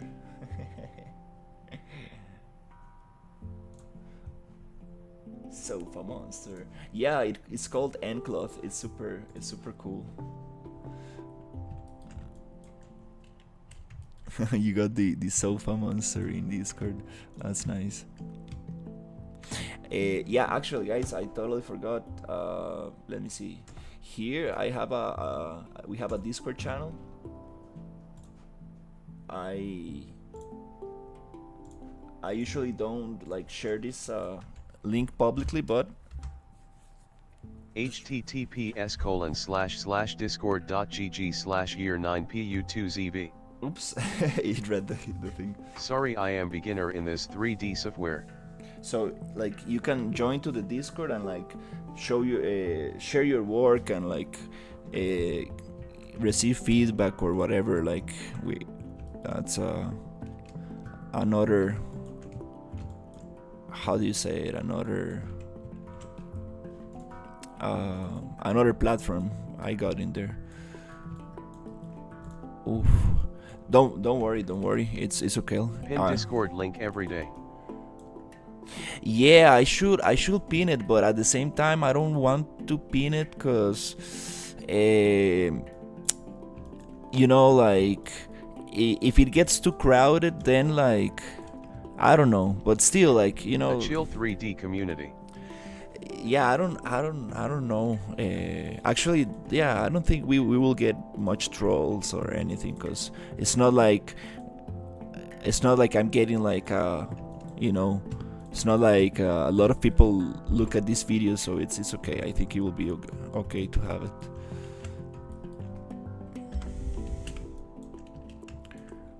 So yeah, I should probably pin it.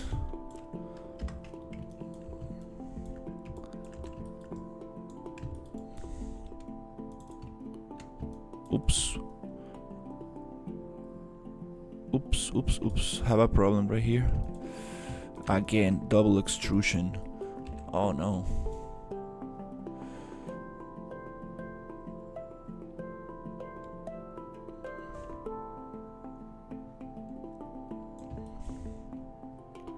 Oh my god, I messed up here.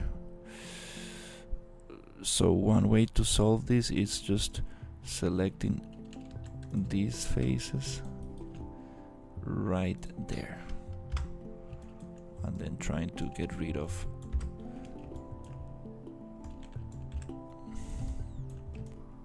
okay, I think it's kinda better. Let's see if I can select only the center. Does it select only the center? Yeah. Okay, nice.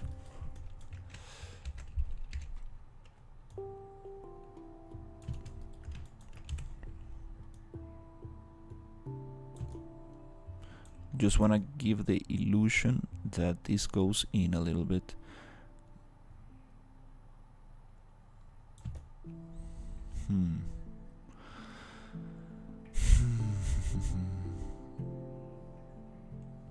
It's okay. I think I will just need to actually go this way.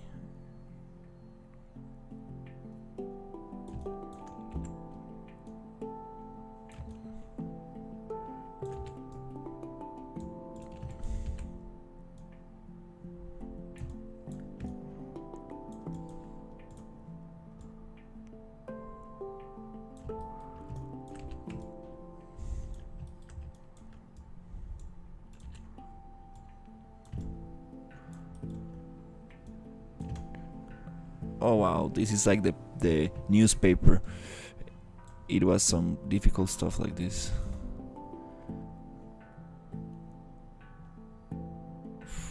Oh yeah, this is gonna be a little hard to get it right. Not really sure if this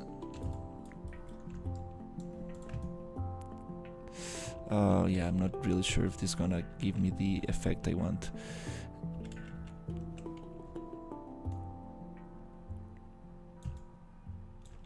Just maybe a little bit like this.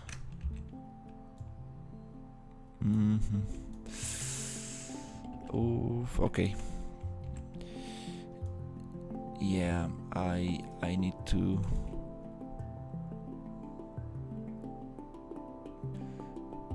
yeah, here I think I need to cheat somehow and make it just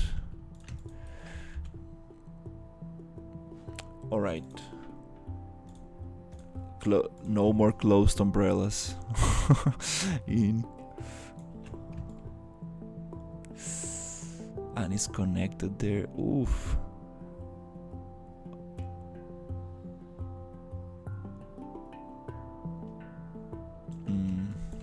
Yeah.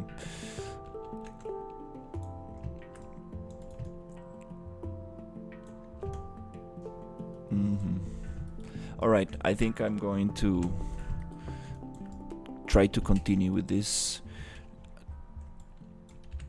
Sometimes when something gets a little bit hard like this, I I just need to joined in Discord community. Thank you. Oh yeah, when something gets a little hard, it's nice to just let it breathe. Let it breathe like that, and it's like, okay, it's not, no, I'm not achieving the outcome I want, so let's just work on the other part of the prop. Let's see, is this the thing? Or is the thing... okay, I think it was this one. Oh no, it is this one. It's just that I need to come here, delete that part, and put it here. So this is going to be 0, and this is going to be 0. Okay, so now I can go down a little bit and try to fake this a little bit. Yeah, 3D is a lot about faking stuff. There's no need to actually get the shape perfect. It's not like I'm doing like a actual 3D. This is not going to be 3D printed, or it's not going to be like... Are their song have copyright or not? Yo, Neon, how are you? I don't know yet. It will tell me after the stream ended. Yeah, that's that kind of sucks. Yeah, if it does have a copyright, I think I won't get into trouble because my channel is not monetized, so there's no problem. But if I ever want to monetize it in the future, I will need to take it off to mute the song. So, and yeah, that's the thing. But for now, I think there's no problem. There won't be any problem, as long as I just give a... how do you say it? As long as I say from who is the music from and whatever, I need to start adding that on the description, because I need to give tribute to the artist, especially this guy who made this song. Because the other music I've used is just a mix, and you don't know exactly who made it or who music is it. But for example, this one guy, I need to really add it in the description. Let's see if I can find it. Is it here? Is it... I don't know, where is it? I lost it somewhere in Discord, but yeah, I will add it to the description.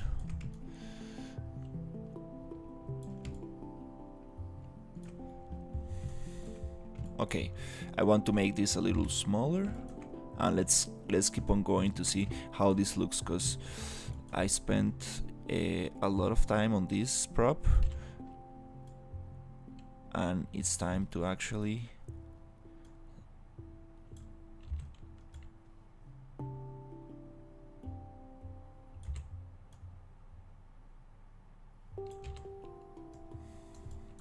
continue with the rest.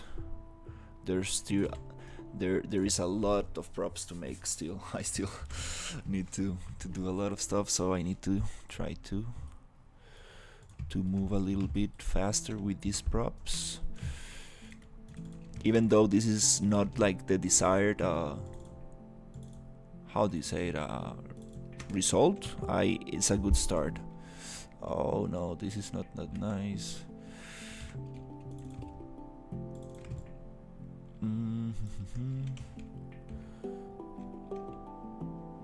I want to really give this a nice Many popular NCS channels still gives copyright claims after giving credits in the description. Oh no, no, I have many videos with claims. Yeah, but you can mail them, they will remove after few days, but I am lazy sleeping face. No, no, the giving credit to an artist won't affect the copyright. Like if the music is copyrighted, you can give credit to them and it doesn't really do much. If I make 3 images for the stream animation, what color background do you want? Which is easier to edit out? They need to be transparent. Like the food floating on the stream, it needs to have no background.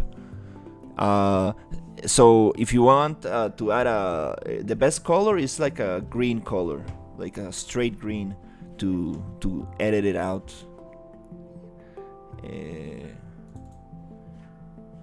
For example, white right there, since there's no white in the thing, it's okay. You can you can just select the white and take it out.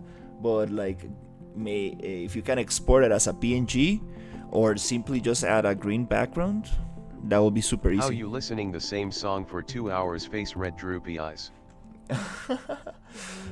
It's a little bit repetitive, right? Like let's change it up a little bit. I will actually like to give the chat the ability to change the music of the stream. That will be super cool. I never seen that in another stream. Let's use this one, which is one of my favorite. Yay, this is a super nice mix. Yeah, actually, you're right. But I would like to give that, make the chat be able to change the music. That will be super cool stuff, which is actually not that hard to make. I think I kind of know how to do that. Dinner music.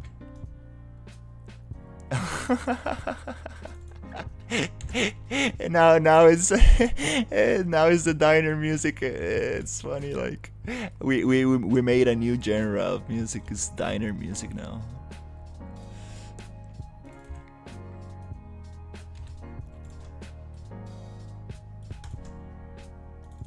Yeah. Make the chat not be able to spam the music change. Yeah, we can make it like, I think only mods can change. Yeah, that's one way to do it. Another way to do it is to give a cooldown. So if you change the music, you cannot change it again in 5 minutes. You need to wait 5 minutes to change it again. So that's nice, because like, you know, if you write the command, it won't do anything until 5 minutes or something like that. I guess that will be cool. So again, with the animations I want to make and everything, still they need to have a cooldown, because like I don't want, like, you know, people to just spam the animation, which still I will make a little smaller so it doesn't like really go on top of what I'm doing, like, but like the little food like floating on the screen, that will be super nice to have some animations playing and stuff. Just for fun, like stuff that like reaction animation, something like something interesting. Yeah, this mix is a little nicer because it does change a lot.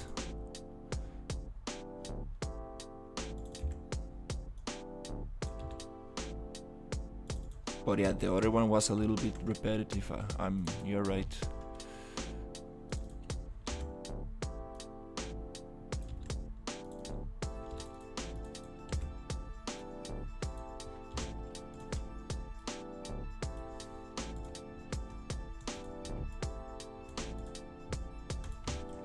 Okay, these two things go extruded a little bit out, and it's a little thinner.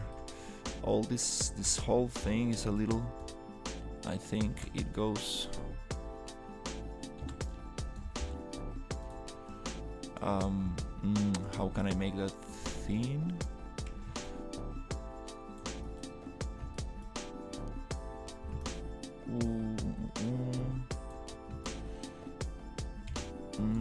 I think I'm going to just get rid of this, make this a little smaller.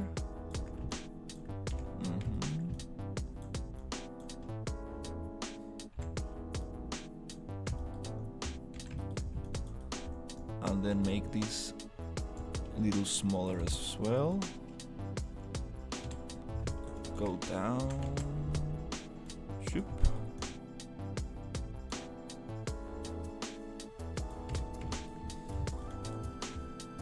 Okay. And then I would like to add these little two things right here.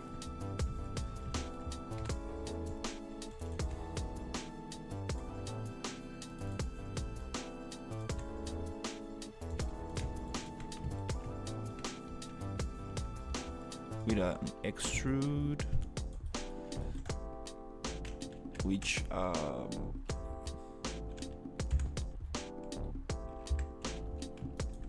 let's see, component.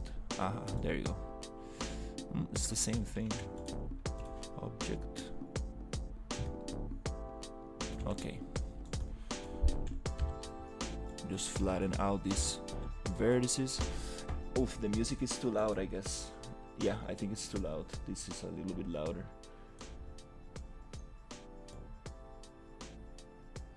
Yeah.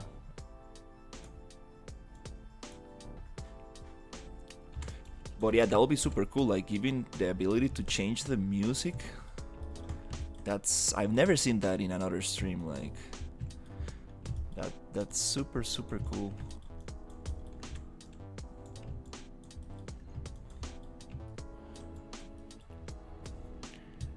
And it will be kind of fun because, like, you know, I can have like a little list of music, but at the same time, only like the people who know the channel will be able to know what kind of music there is. And also the commands to do this, like once you type it on the chat, everybody will know, but like these commands can be changed, you know, so only people from Discord might have the commands, you know, so it's kind of fun. Like there's a lot of things things we can make with that. Super interesting. And also, like, I was thinking about giving like points to the viewers for like staying on the stream, and then be able to spend those points in something cool, like a special animation or a special thing, which is totally possible. That might be a little harder to achieve, but it's totally possible. I've seen some dynamics like that. Well, we got something going on here. This thing is a little wider. It kind of goes more like, but I don't really want to modify it because it will affect the shape, which I think that maybe I can get rid of some of these. Check blurb. Check blurb.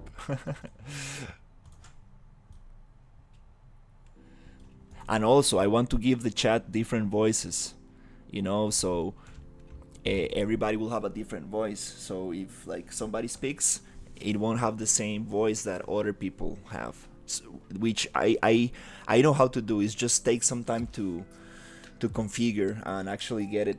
I need to test it out and make it work, but I know I've seen the tutorial on how to achieve that, how to give the chat different voices, which is super nice. That'll be super cool. That way, if somebody's talking and I'm not looking at the chat, I know somebody else talked. It's not the same person. But it's easy to know because I can just look to the chat and see like, oh, this guy said that.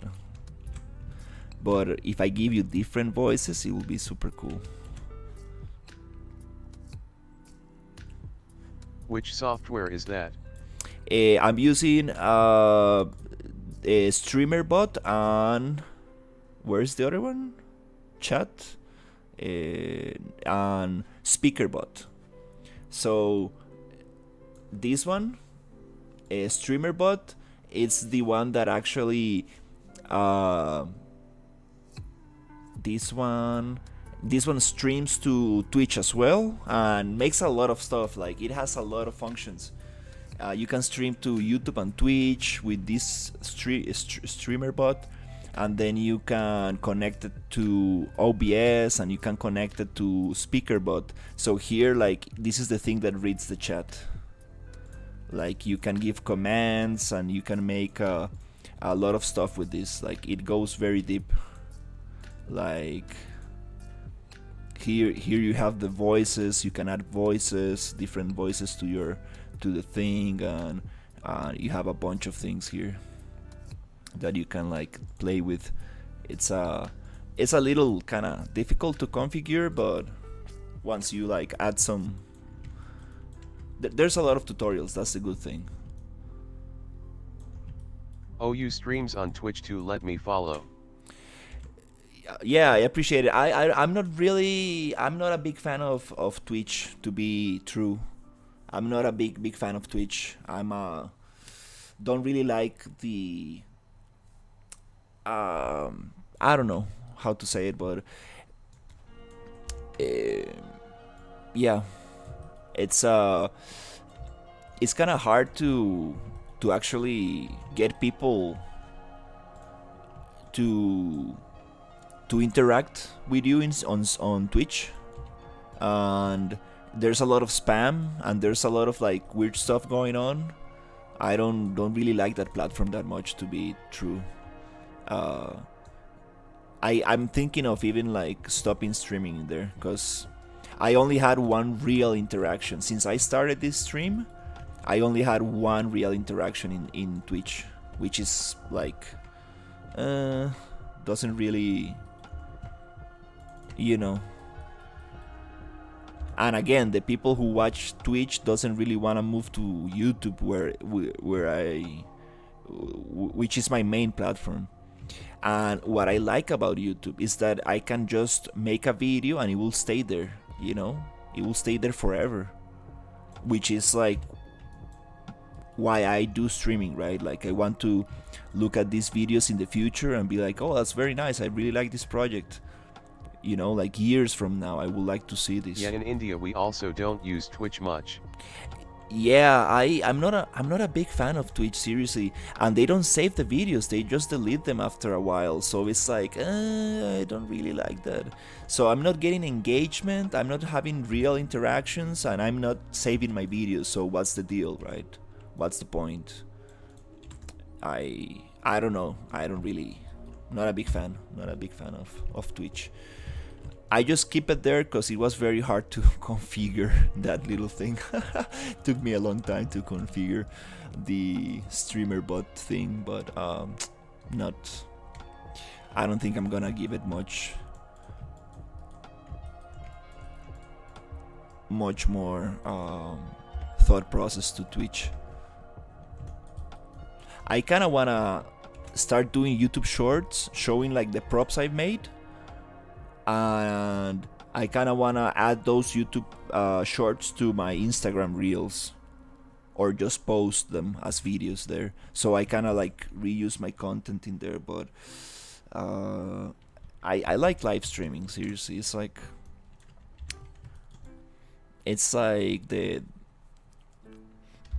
the most interactive and basically the most wow, this is very small. Oh my god. I think there is option to save Twitch streams, not sure, because I saw many famous channel have old streams. I think they get saved for a couple of time.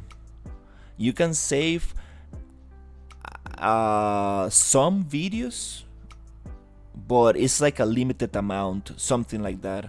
It's not like YouTube that just stores every single video, no matter what, for life.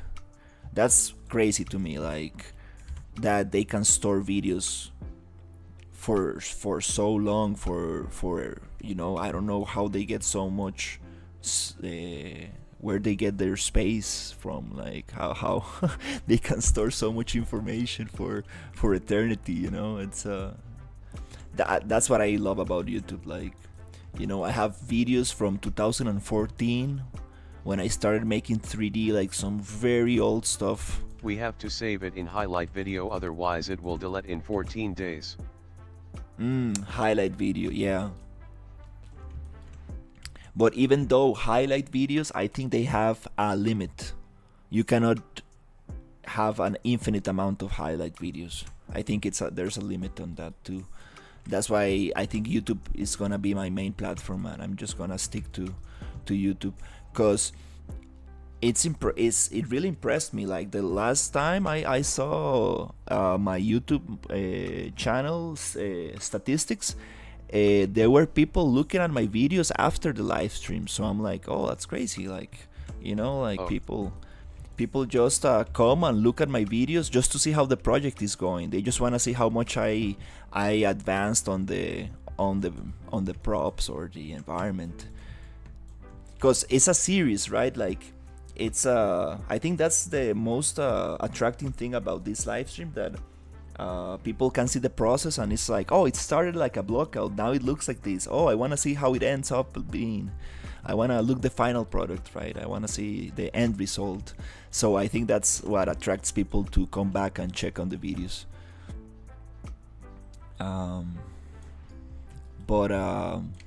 Yeah. Okay, we have some kind of turbine kind of thing. Not so proud of this prop, but we got something there. Here we have these little kind of metal things that just accumulate here, so I will try to make them super quick in here, just to add them somewhere there. And I think I'm good with this prop, because it's been a little bit too hard, but it's cool. Like, it's nice to make different models like this, because it gives me a better understanding of how to solve things like this. For example, the newspapers, that's something that I need to work on. It's like, I'm not very satisfied with the newspaper I have in the scene. So this is one prop that I definitely want to come back to eventually. When everything else is done, I will give it a second pass. I mean, most props that I have in that environment need a second pass. Refinement. Okay. I sent a rough sketch of an animation using pictures. One, you tell me if it's usable, or is there anything I can do to make it easier? Oh wow, that's cool. It forms from these shapes. Twitch said you are not so cool to have a voice face with tears of joy. Yeah, Twitch is it's like I'm like, like, it's not, my content is not the content that Twitch viewers want to see. They want some guy just screaming and sweating and like being crazy reactive on like I show speed or something like that. They want some crazy dude like that, just like doing entertainment for them. It's not like, that's why I like YouTube. Like, there's people who I still find it crazy that people like my stuff, like just looking me struggle in 3D. It's kind of nice. I find it very interesting. What's going on with this? Why is the camera going like this? If AI becomes very popular, will we lose our jobs? Some jobs. Face with tears of joy, squinting face with tongue. Some yeah. So that's what I need to try to make my streams more entertaining, but I still don't wanna like be like, I don't wanna start screaming on stream or just like going crazy or putting fake dog bark noises and stuff like that. Like which is super fun though. But I Me wanting to do AI. Sorry. Yeah, AI is super cool stuff. Like, let's say that it will take some jobs away. I think so, but it will give other jobs. Like, for example, there's people like making YouTube videos with like AI, and they have like 20,000 subscribers, and there's people talking about how to use AI for 3D. I think it's just another tool that you need to embrace, like, digital painting when it came out, or for example 3D when it came out. It's just another tool that people need to address. It's like, if you're an artist and you learn these tools and you use them for your benefit, you will be able to get much better stuff. And Bricks, the thing looks very nice. We should be able, that thing that you sent, it should be totally workable. I will remove the background and put these frames into After Effects or Premiere, or yeah, maybe After Effects, and I'll make a little animation, like one of those 12 frames per second animation, something like that, 6 frames per second. That'll be cool.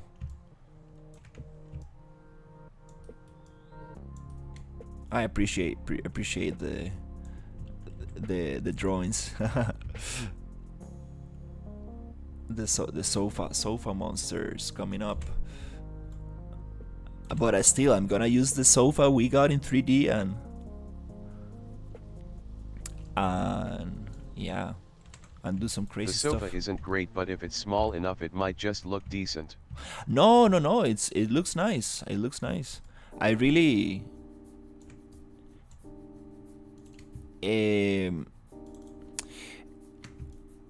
what to say, how to say it. I need to show you like a 3D model I saw one day.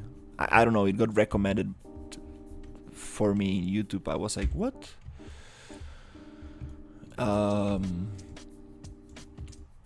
It was like such a 451 subscribed and summoned a new sofa monster.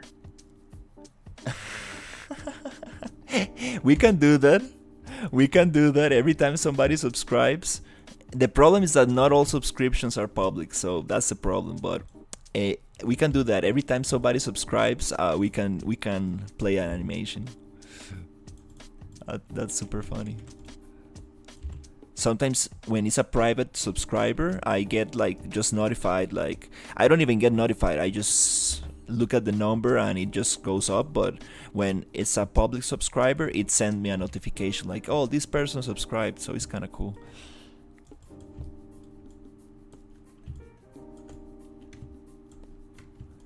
But it's also cool that YouTube gives that thing to people, the private subscription, because there's a lot of people who don't want to show their profile on YouTube, and it's kind of nice because you're giving them a chance to subscribe without actually revealing their username. Very, very smart move on YouTube, I will say.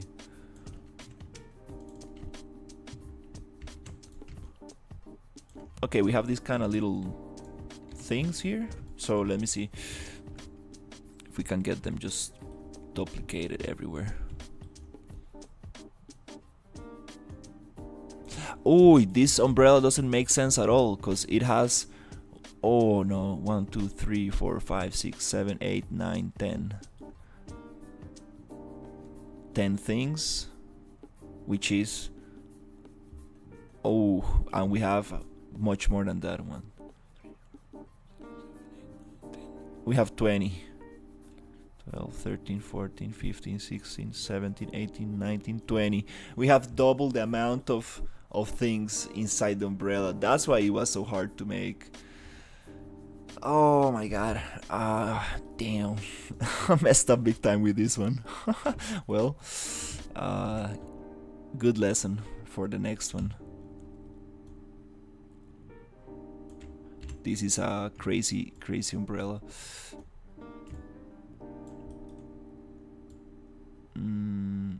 I don't know where should I place these things for them to look like a little bit. New model umbrella.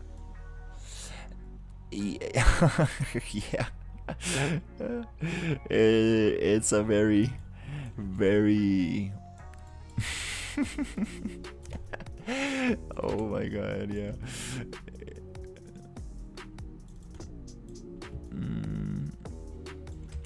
Yeah, I messed up big time with this umbrella. But it's okay. It's okay.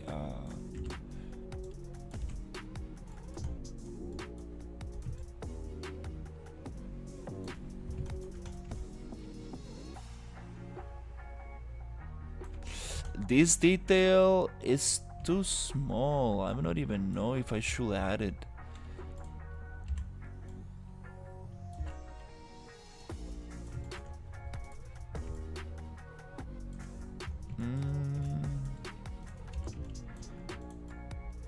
I would like this to be multiplied radially.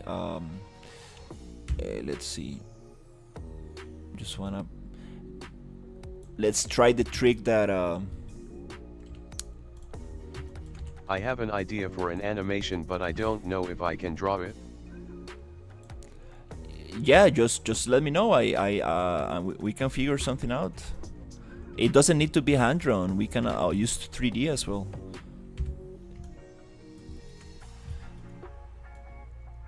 I'm gonna do the snapping thing that Nuclear. I know Head told me to use right here. I want to snap to this center. There you go. So after I snap this, I want to just multiply.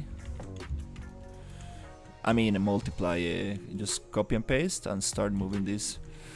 This is it has 20 of these. This is crazy. This is not not a common umbrella. Oh my god.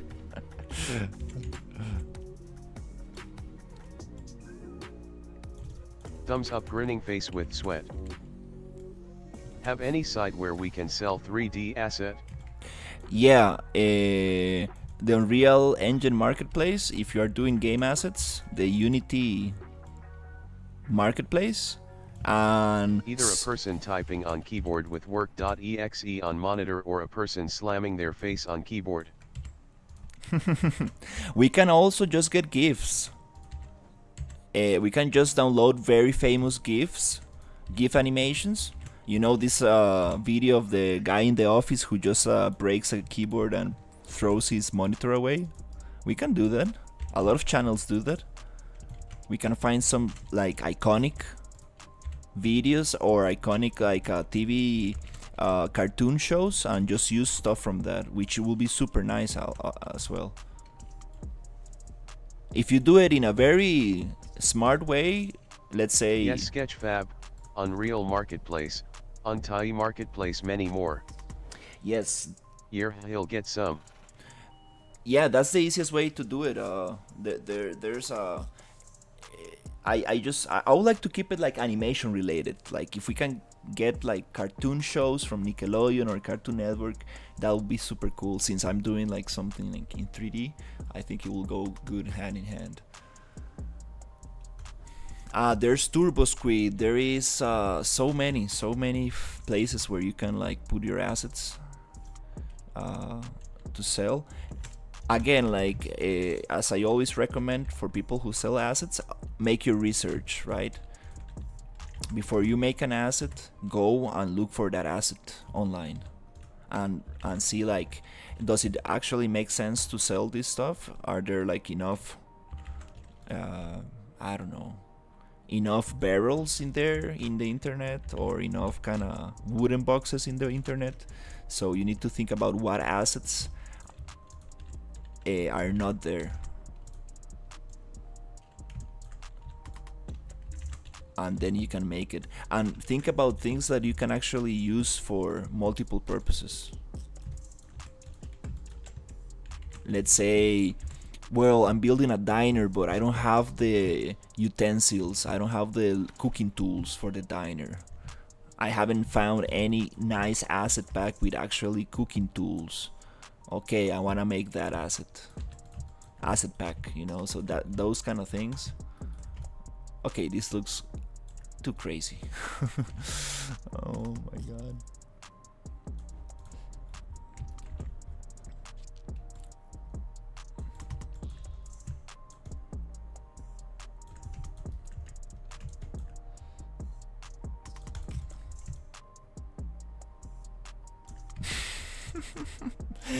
Oh no, this is not okay. This umbrella is not okay.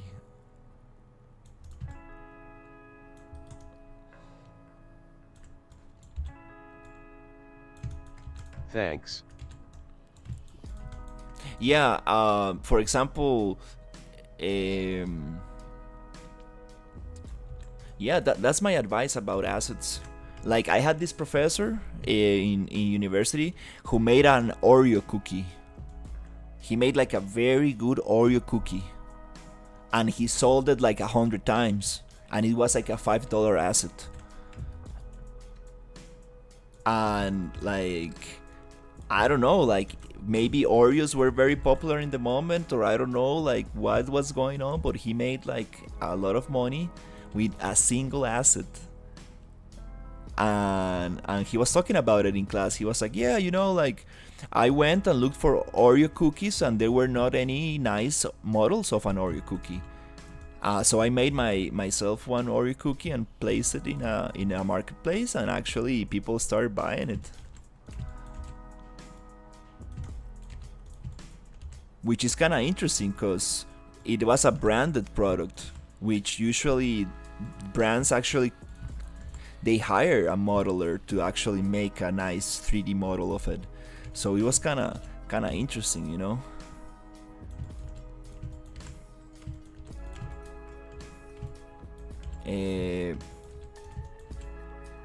But there's also a lot of cookies that look like an Oreo but don't have the Oreo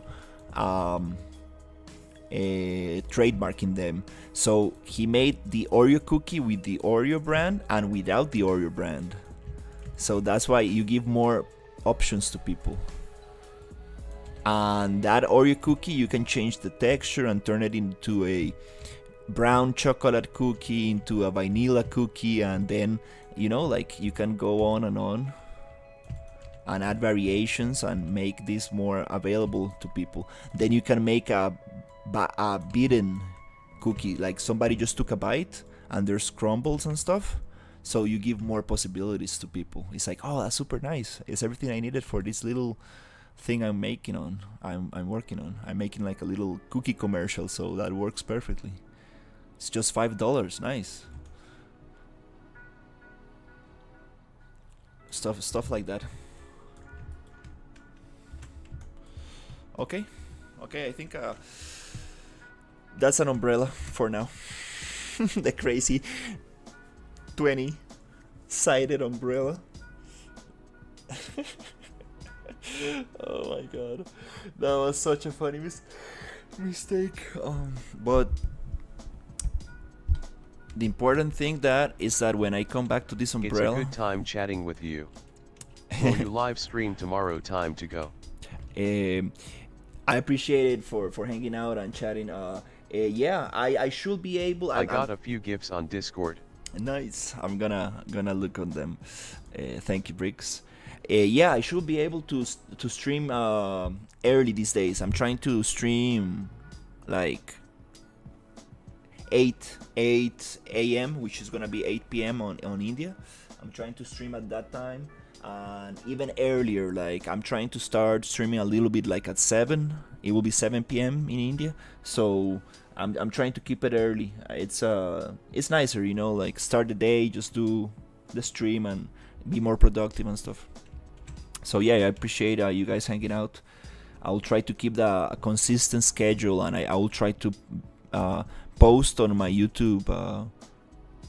There's a YouTube kind of posting thing, and also on Discord and stuff, to let you guys know if I do any schedule changes and stuff. But it's nice. It's nice to keep a schedule consistent, cause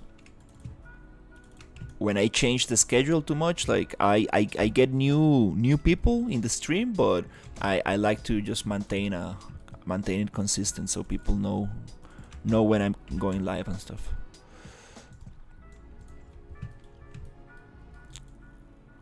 All right, I think that's the thing. I'm just gonna bevel a little bit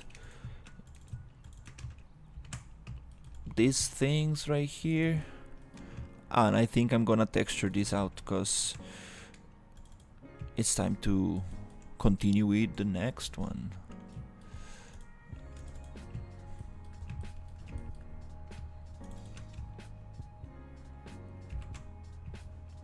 Oops.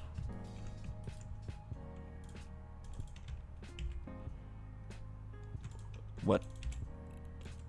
Oh, there you go. Okay. Oops.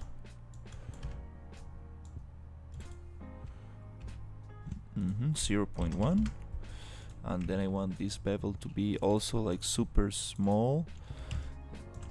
This 0.1. 0.05. See you tomorrow. See you. Bye everyone, have a good day. See you, good night. Thank you for hanging out. Okay, it kind of looks like a... It doesn't really look like... Oh my god. No, it doesn't really look like a... Like what I need.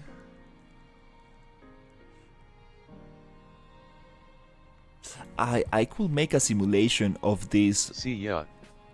But I don't want to do this live because it's just gonna be... I did some simulation live one day and it was just awful, like 3 hours of just nonsense. Like no, I don't want to have those videos in there.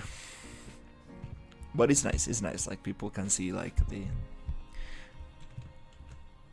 the sweat and the pain that comes with 3D sometimes.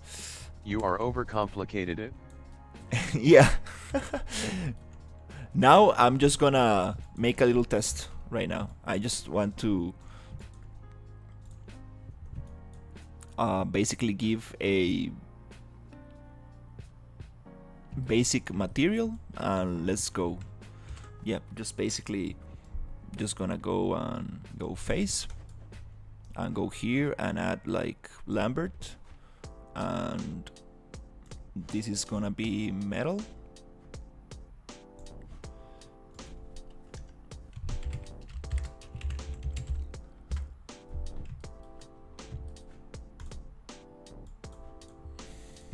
Okay,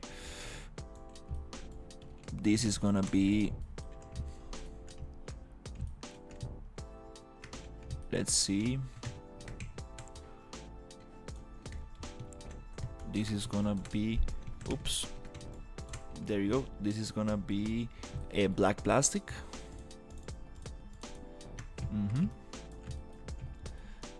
This is going to be black plastic.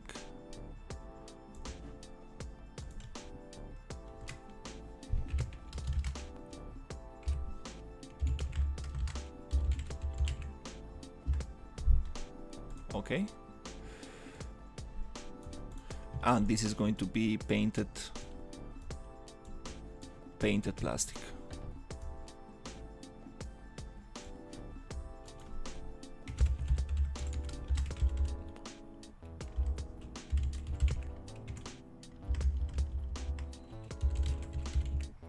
Painted. Emma, take a break. Good luck for the stream gifts. Thank you. I will try to implement that, Briggs. I appreciate it.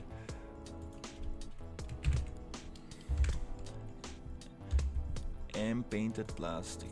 And I'm gonna make these, I don't know, grayish somehow. Yep. That's super nice. Tum, tum, tum, tum, boom, boom. So here again, let's add metal. Let's add, just grab these ones. Let's just mesh combine them. And I will add metal to these faces. Let's take existing material, and it's gonna be painted, not just metal, and this is gonna be a black plastic. I need to select this somewhere here.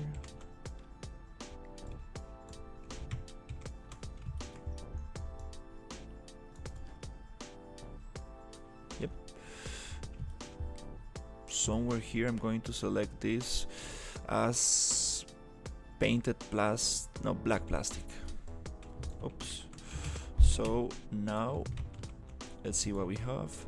We have painted plastic, black plastic, metal, black plastic, metal, and then this is this plastic, the water fabric, and here again I'm gonna have metal. So this is gonna be metal,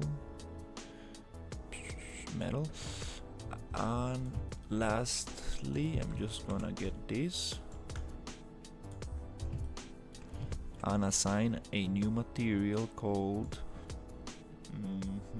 Lambert, and it's gonna be M plastic. No, water mat. Let's call it water fabric, just so I don't get it messed up. And give it like a, I don't know, some other color. Okay, nice. Just want to go to Hypershade and delete all unused materials, which all this pasted Lambert. Okay, maybe this has to do with something that is hidden, and I duplicated because it says pasted. Don't need this. Lambert 2 as well, just for materials. Okay, nice. Okay, I'm just gonna go here to combine, center pivot, delete history, freeze transformations, call it SM umbrella, the monster umbrella, because it's not the greatest model ever, but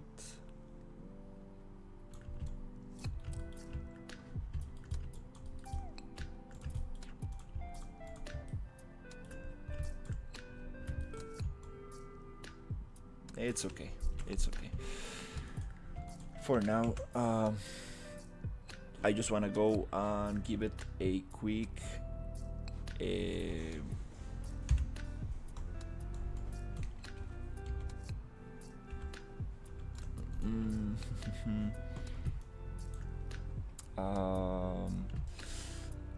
oh, I should have done this before. Okay,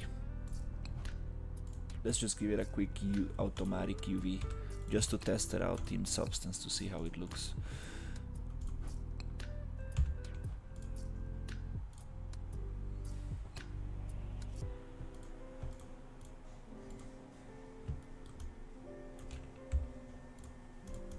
Okay, it didn't give the...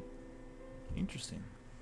It's showing me the pattern and stuff, but it's not changing the texture as it usually used to do.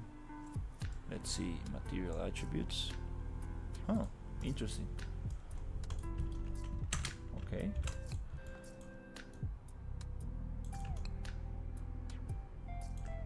Let's see, material attributes. Huh. Super interesting. I don't want to see this image here. Totally forgot how to take it out. Is it here? There you go. I don't want to see that image there. And for these pieces, I'm just gonna go on fold and layout, something like that. Nice. So let's see how it looks in Substance. Export, selection, umbrella. Oops. Umbrella SM from static mesh. Nice. It says that it doesn't want to export the material that I created with the UV maps, which is good. Give me a second. I think my aunt came.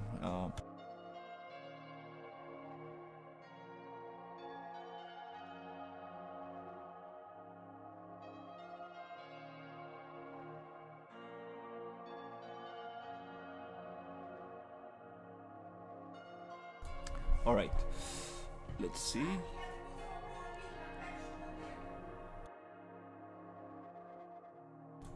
Okay, so let's see what we got in here.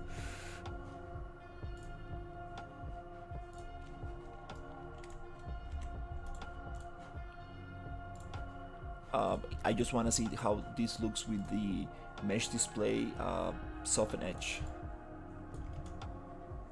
To just try to soften it up a little bit.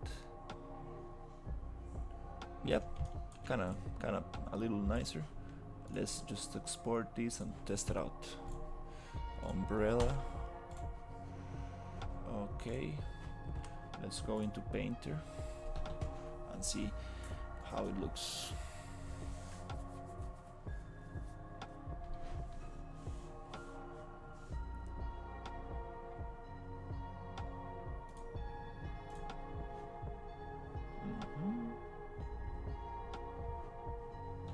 Okay, let's see how it goes. File new, select, umbrella, okay. I want to just bake it. Let's go for K just to see better. Aha, there you go, default material is not attached to anything. This is the default material that gets added when I do the automatic UVs. I change a setting which adds this material, but I don't want to add it. I need to change that setting back. But it didn't change the materials I already had, so it's okay. Let's see what we got in here.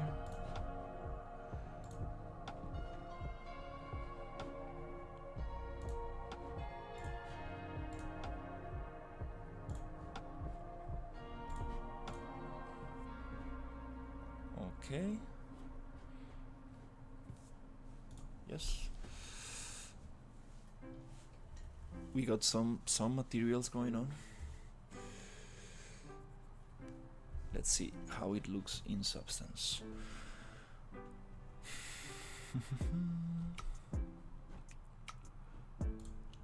Oh, nice.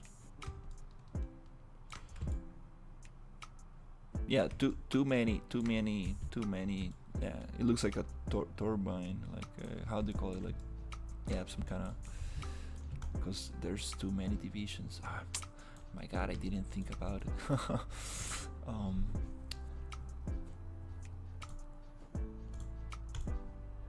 But here I want to change the lighting a little bit using this HDRI. I like to come down and activate post effects, tone mapping. This is to activate the color profile from Unreal Engine 4, which gives me a better idea of how this is going to look in Unreal, and the anti-aliasing, which I'm going to just leave in there. So now it gives me a better idea of how this is going to shade like. Yeah, it is too much stuff. I might be able to go back and just delete one in between, and it will look much better. But for now, I'm just gonna test some quick materials on this. So I want some plastic, just some quick smart materials to see what happens. Plastic glossy. Okay, let's go. Let's test this out on the black one.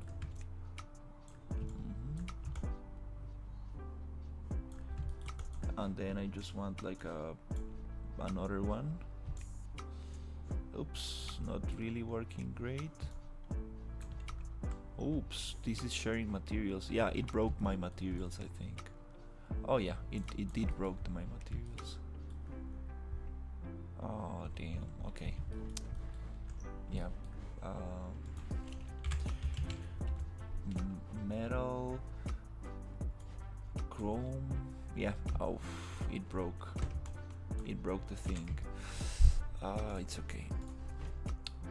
Let's just go back here and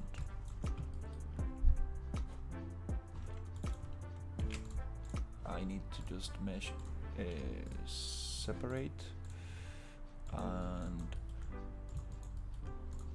actually let's try something else. Let's try to this material I don't want. Let's try to come here and select objects with material. Okay, and then assign existing water fabric, then select objects with material, assign existing painted plastic. Kinda need to reassign even though it looks like it's assigned. Black plastic, select objects and reassign the metal material. Okay, let's see if actually this works. Oops, I see some green stuff. I see some green stuff right here. So I'm just going to go isolate and get all this. Oh, it's because I assigned it to the faces. I see. Okay, this one goes to,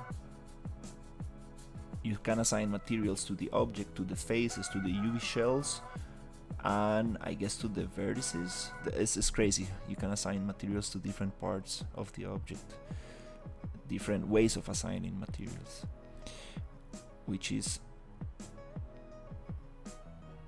water fabric. Okay, that's cool. Let's see if there's any other inconsistencies. Yep, I think that's good enough.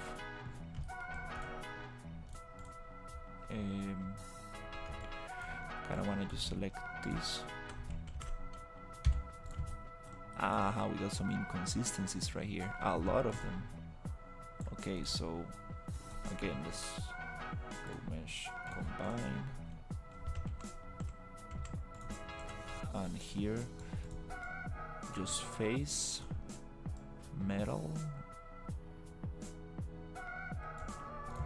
and then here I want to select and add black plastic. Cool. Here I want to face, oops, and select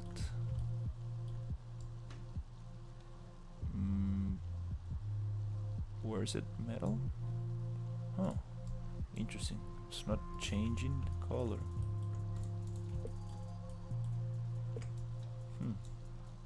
Okay, let me just go object and assign metal to everything. What?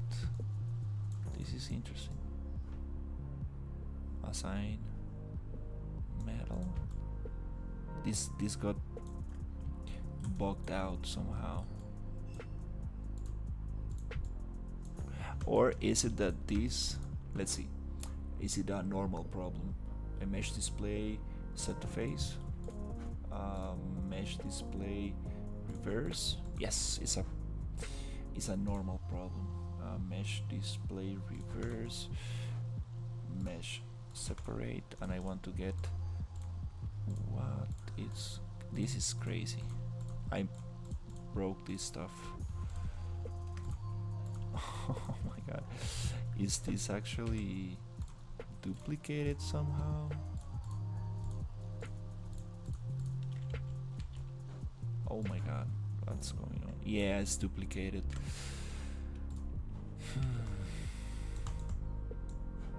Yeah, let's see.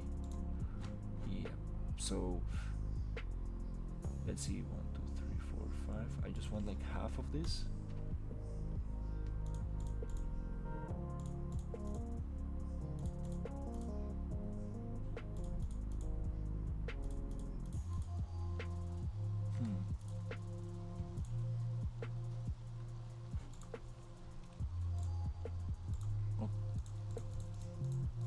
Okay, it's not duplicated everywhere, it's just some places. I don't know why this happened, but I know there's a problem here. I know there's a problem here, here,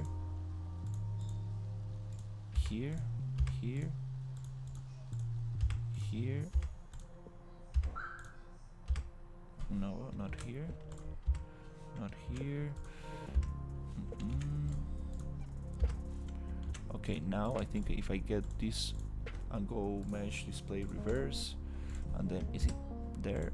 Is it here? Okay, mesh display reverse. So we have 20, I guess. 3, 6, 9, 10. 3, 6, 9, 10, and we have 3 extra, which I don't really need, but I don't know which one is repeated. Oh my god.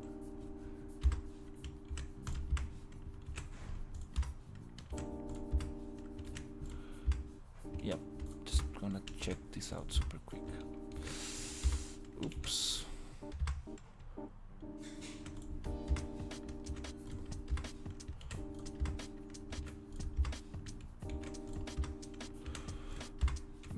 Messed up a little bit. There you go, I found one.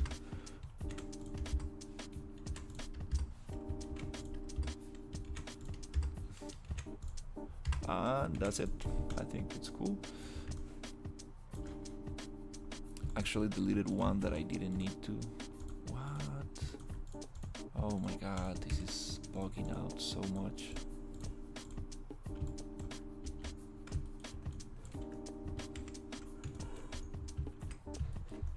Yeah. Got a little distracted and messed it up. Okay, again? Are you serious? What? Mesh. No, this is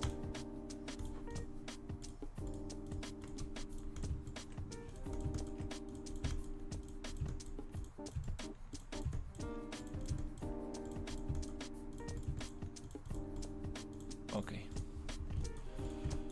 I think now it's good. Okay. So here, if I come here and I go combine, okay, and then I should be able to just select here, assign metal, and then come here, deselect this. I should be able to. I see. I don't want the camera based selection. Big problem. I want to select through everything. And then just assign black plastic here. Cool. Alright. Okay. I think it's good now. Oops, the image is there. And what if we come here and just go mesh combine?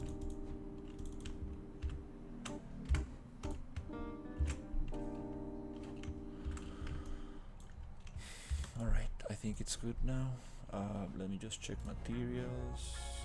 Delete unused. We have only 3, 4, 5. Okay, let's try this again. Just this mesh display, soften edge, save and export selection as FBX with smoothing groups.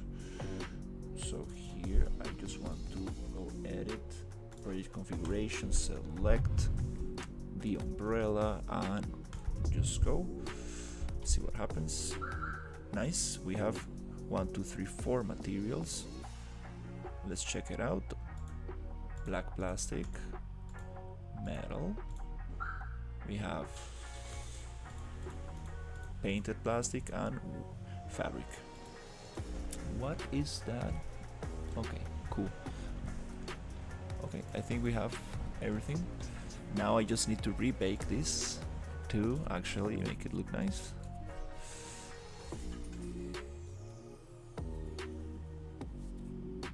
test some materials and see how it does.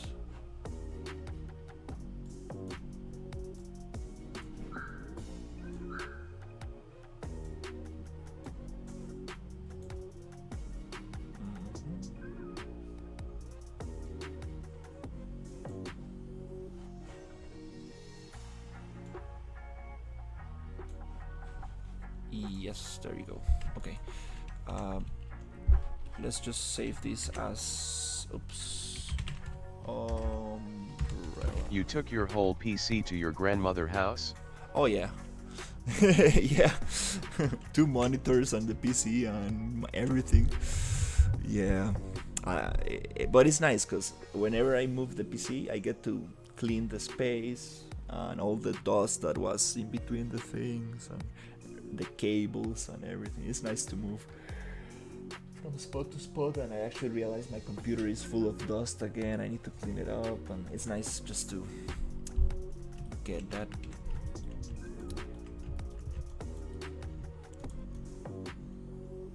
But here I have a much better internet, so I'm very happy about it. Let's try another material, plastic.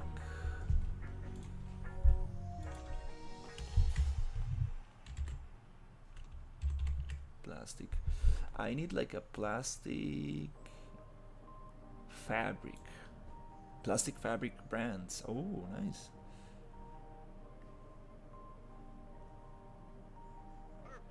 Some sci-fi stuff right here. Let's plastic fabric pyramid. Let's try this one.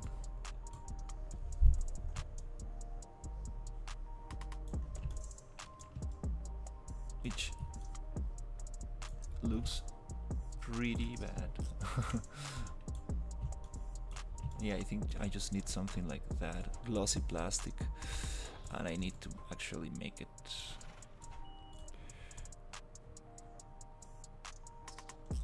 blackish. Oh, but actually it's not. It's not glossy. I need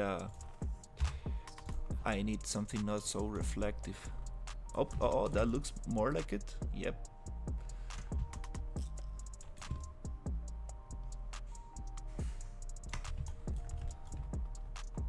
That looks more like it. Nice. For the metal, I want to have something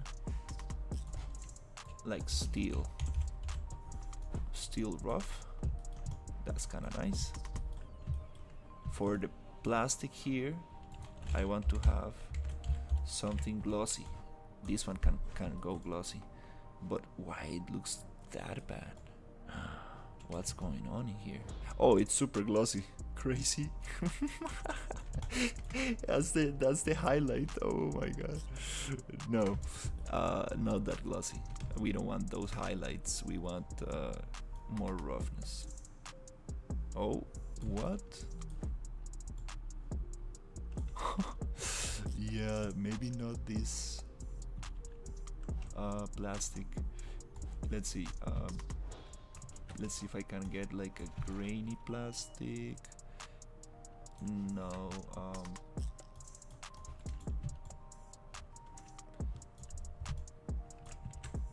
The UV seam is too bad right now.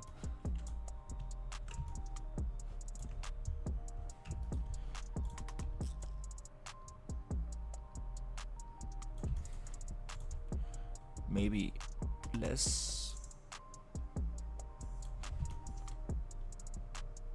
Okay, it's kind of cool.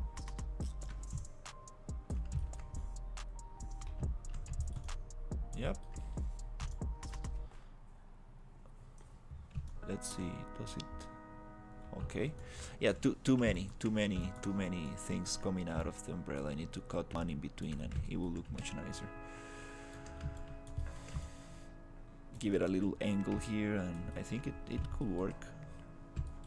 I don't like this black plastic here. Let's see, is there another kind of plastic I can use? That looks kind of nicer, but I want something more reflective. Let's see if I can add this. I can add a little bit of roughness to this. Roughness moisture, okay, that's cool. But to this one I want to go, yes, give it a little bit more shine. Nice, that's kind of cool. To this steel, I could add a little bit of rust, but don't want to spend too much time on this because the UV mapping is not that great.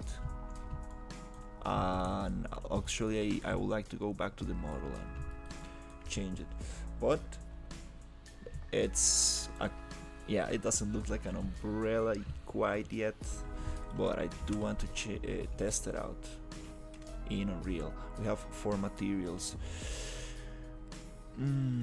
which makes it a little bit more difficult for the export, but it's okay. I will just give it a quick test because I need to go have some lunch now. Well, not now, but in a little bit. So let's add a opacity layer to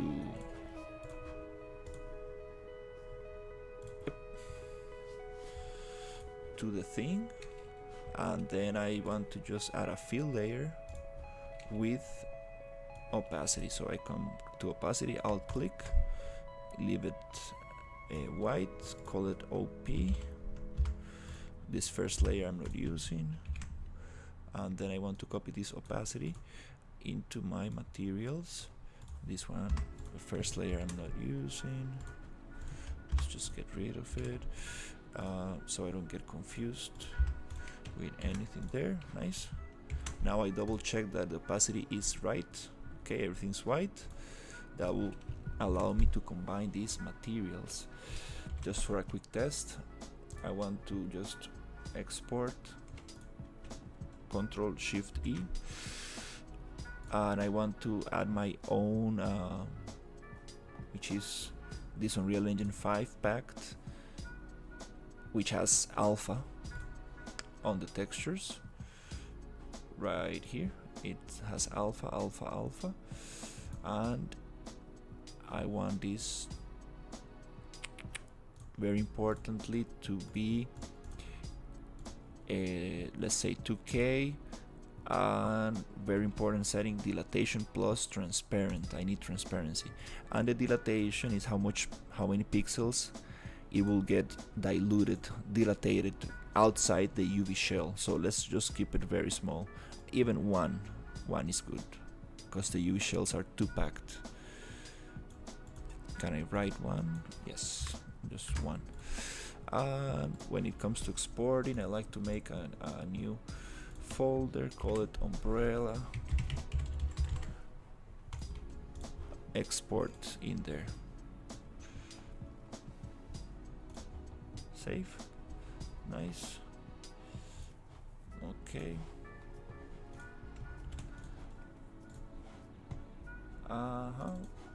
So here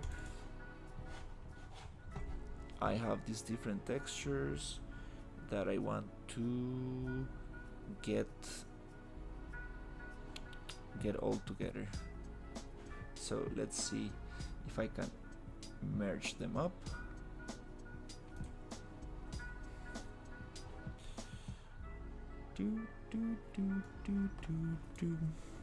With a GIMP or Photoshop or whatever. Let's see what's going on. Let me just put it here and just open one texture. Where is it? Right here. Umbrella. Let's get the color. Yeah, this UV map is not the greatest. Up. Yeah, it's time to get a Photoshop. Time to get a Photoshop. All right. So here I want to add the rest of my images right here. Just place them there.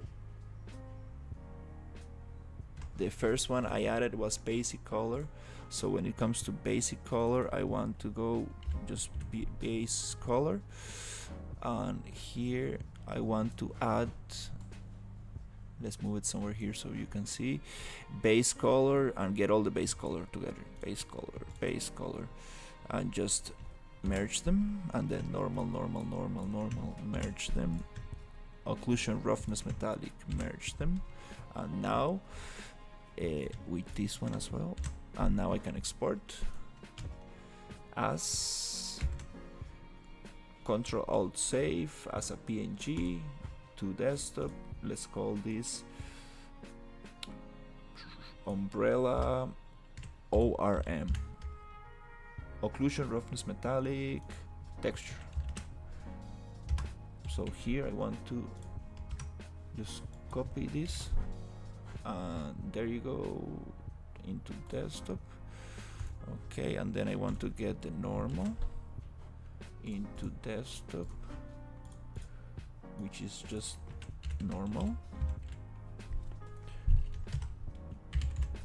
and then I would like to get a color, which is into color,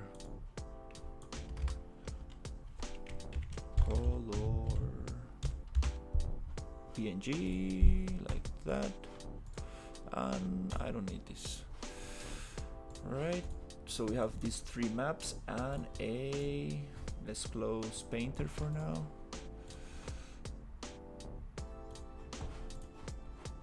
Let's go into Unreal and let's see how this looks.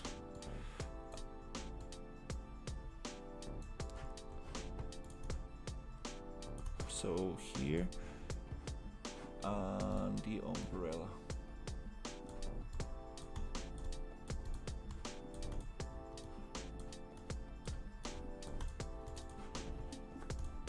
Don't need this bunch of images because I merged them together, and this file I will just put everything in there. Cool. So let's go in here and let's go into sRGB. Let's take it off so we can use blue, green, red.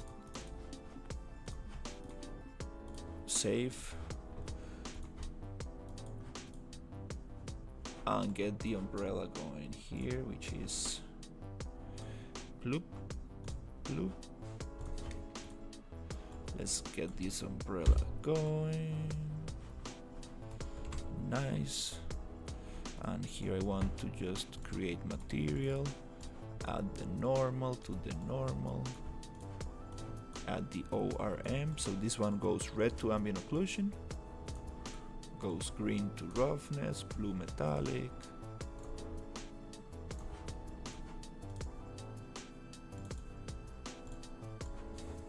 Select the For Photopea, it's Photoshop 100% clone and it's free. It's also don't need to download, it's browser based.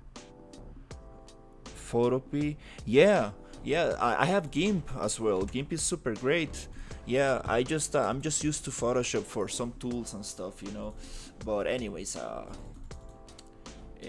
I will try to find a free alternative, or just use GIMP, or just see if I can get another version or whatever. Yeah, also with Maya, I had Maya 2024 and then I got some problems with that version of Maya, which the changes are not really matter. That's why I want to go back to Blender and yeah, and a free alternative. Krita also awesome. Yeah, or Krita, or just just go use free alternatives and like stop worrying about that stuff, you know. The thing is that, you know, like since I went to university, they show how to use those tools, so I'm kind of just more comfortable using those tools. But it really doesn't matter. Like all I do in Photoshop is just merge images, so it's like, come on dude, like I don't need Photoshop. I use the patch tool and stuff that I can use in other software. Like there's nothing special about Photoshop I need at all. Even Maya, I don't need Maya at all. I can be using Blender as well. I should start doing that actually. There's no need to. Let's just hide this light because it gives me some problems sometimes, unfortunately. Okay, so we have this thing. It kind of works. Yep, kind of works. It's too much. It has too many, like we said, like too many divisions and stuff, but it kind of works. Just let me place it somewhere nice, which goes around here. And let's go to modeling tools, X-form, edit. I'm back. Yo, what's up? Yeah, I used Krita. Yeah, Krita is nice. I need to actually, yeah, you know, Adobe, you know what? I don't like Adobe that much at all. Substance Painter, pretty cool stuff. Designer, pretty cool, but like I like Substance Painter before it was bought by Adobe. It had some cool maps and cool stuff, which you can still get, I think, if you pay like one-time license in Steam. You can get like the old Painter, the old not Painter, the old Substance. Okay, let's see how it goes. All right.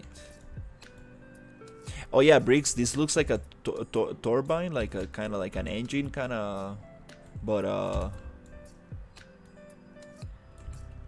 because it has too many subdivisions. Now I realize I need to take one off in between. This looks super cool.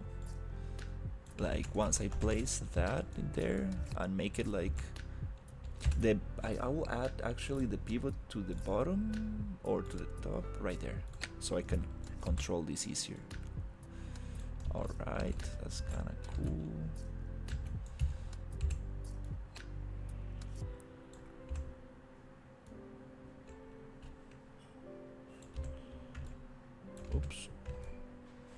Oops. Turbo umbrella faster than 92% of umbrellas. Turbo umbrella. No. Oh my god, simple mistake. It will take me some time to fix.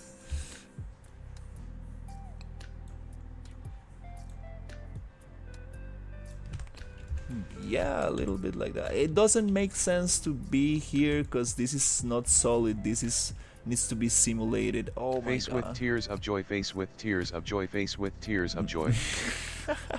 Yeah, it's like, oh, I just realized this is not gonna work. I need to simulate it to actually place it in there.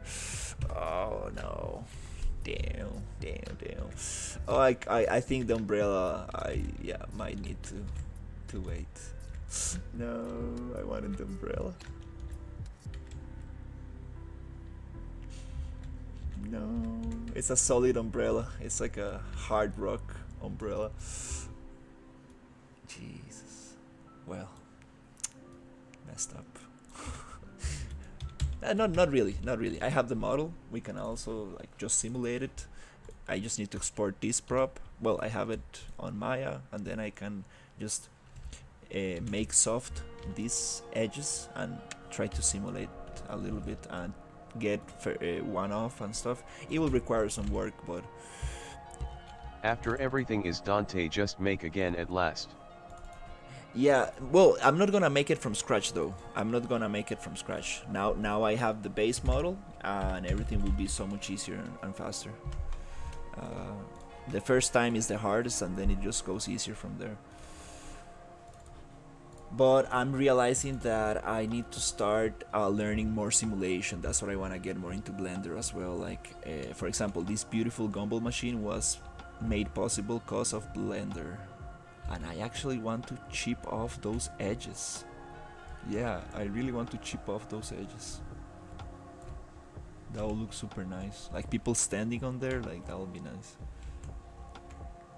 Yeah, those beautiful gumball machines, just the way they're stacked in there, that was possible just because of Blender simulation. Took me some hours to achieve that, but yeah, really need to get better with that because I need to simulate the cloth in here, the curtains and everything, and yeah.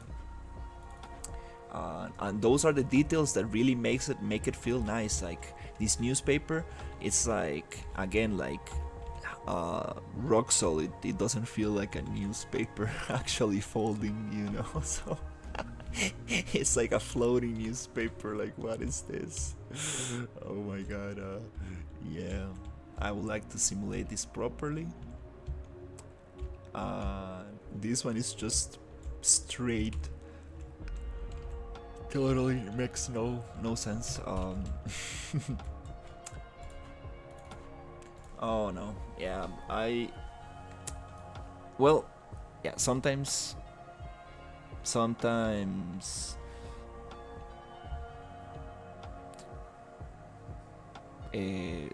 yeah, not totally satisfied with it, but actually, I learned a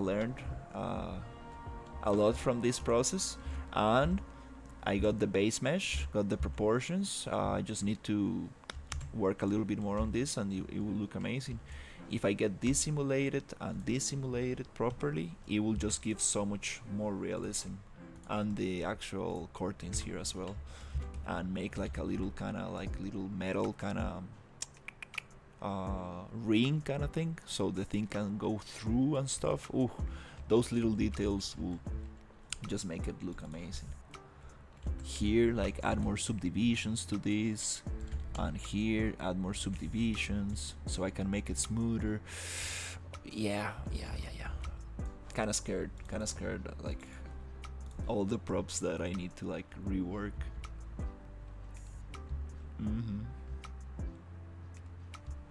But that's a start, right? Like first it was a blockout, then I have. Are you gonna change or add stuffs outside? Yeah.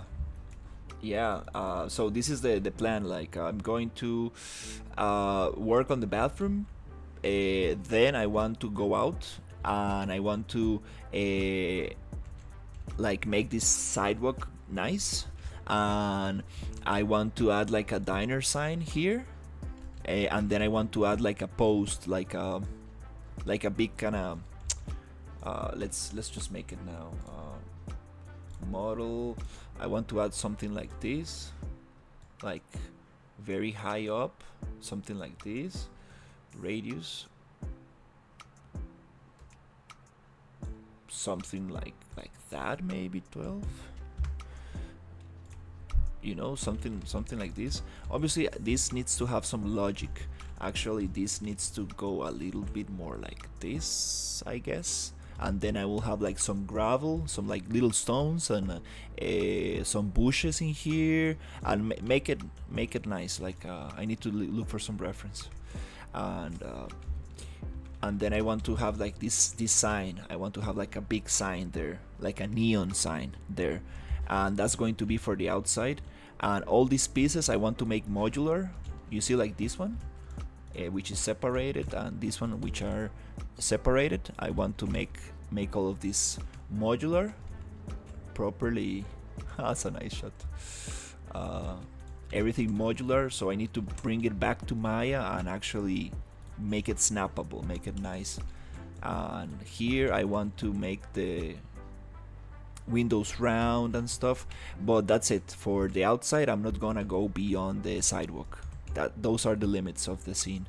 I'm not gonna actually do more than that, because it's gonna be crazy. Like, it's already too crazy. And here I want to do the administration office, which has a bunch of props: safe box drawer, telephone lamp, which I'm kind of afraid of, because this is another environment by itself. Yeah, not really sure about this one. I might leave this for now. In the kitchen, they don't even look like trash cans. I think I need to anyways, need to.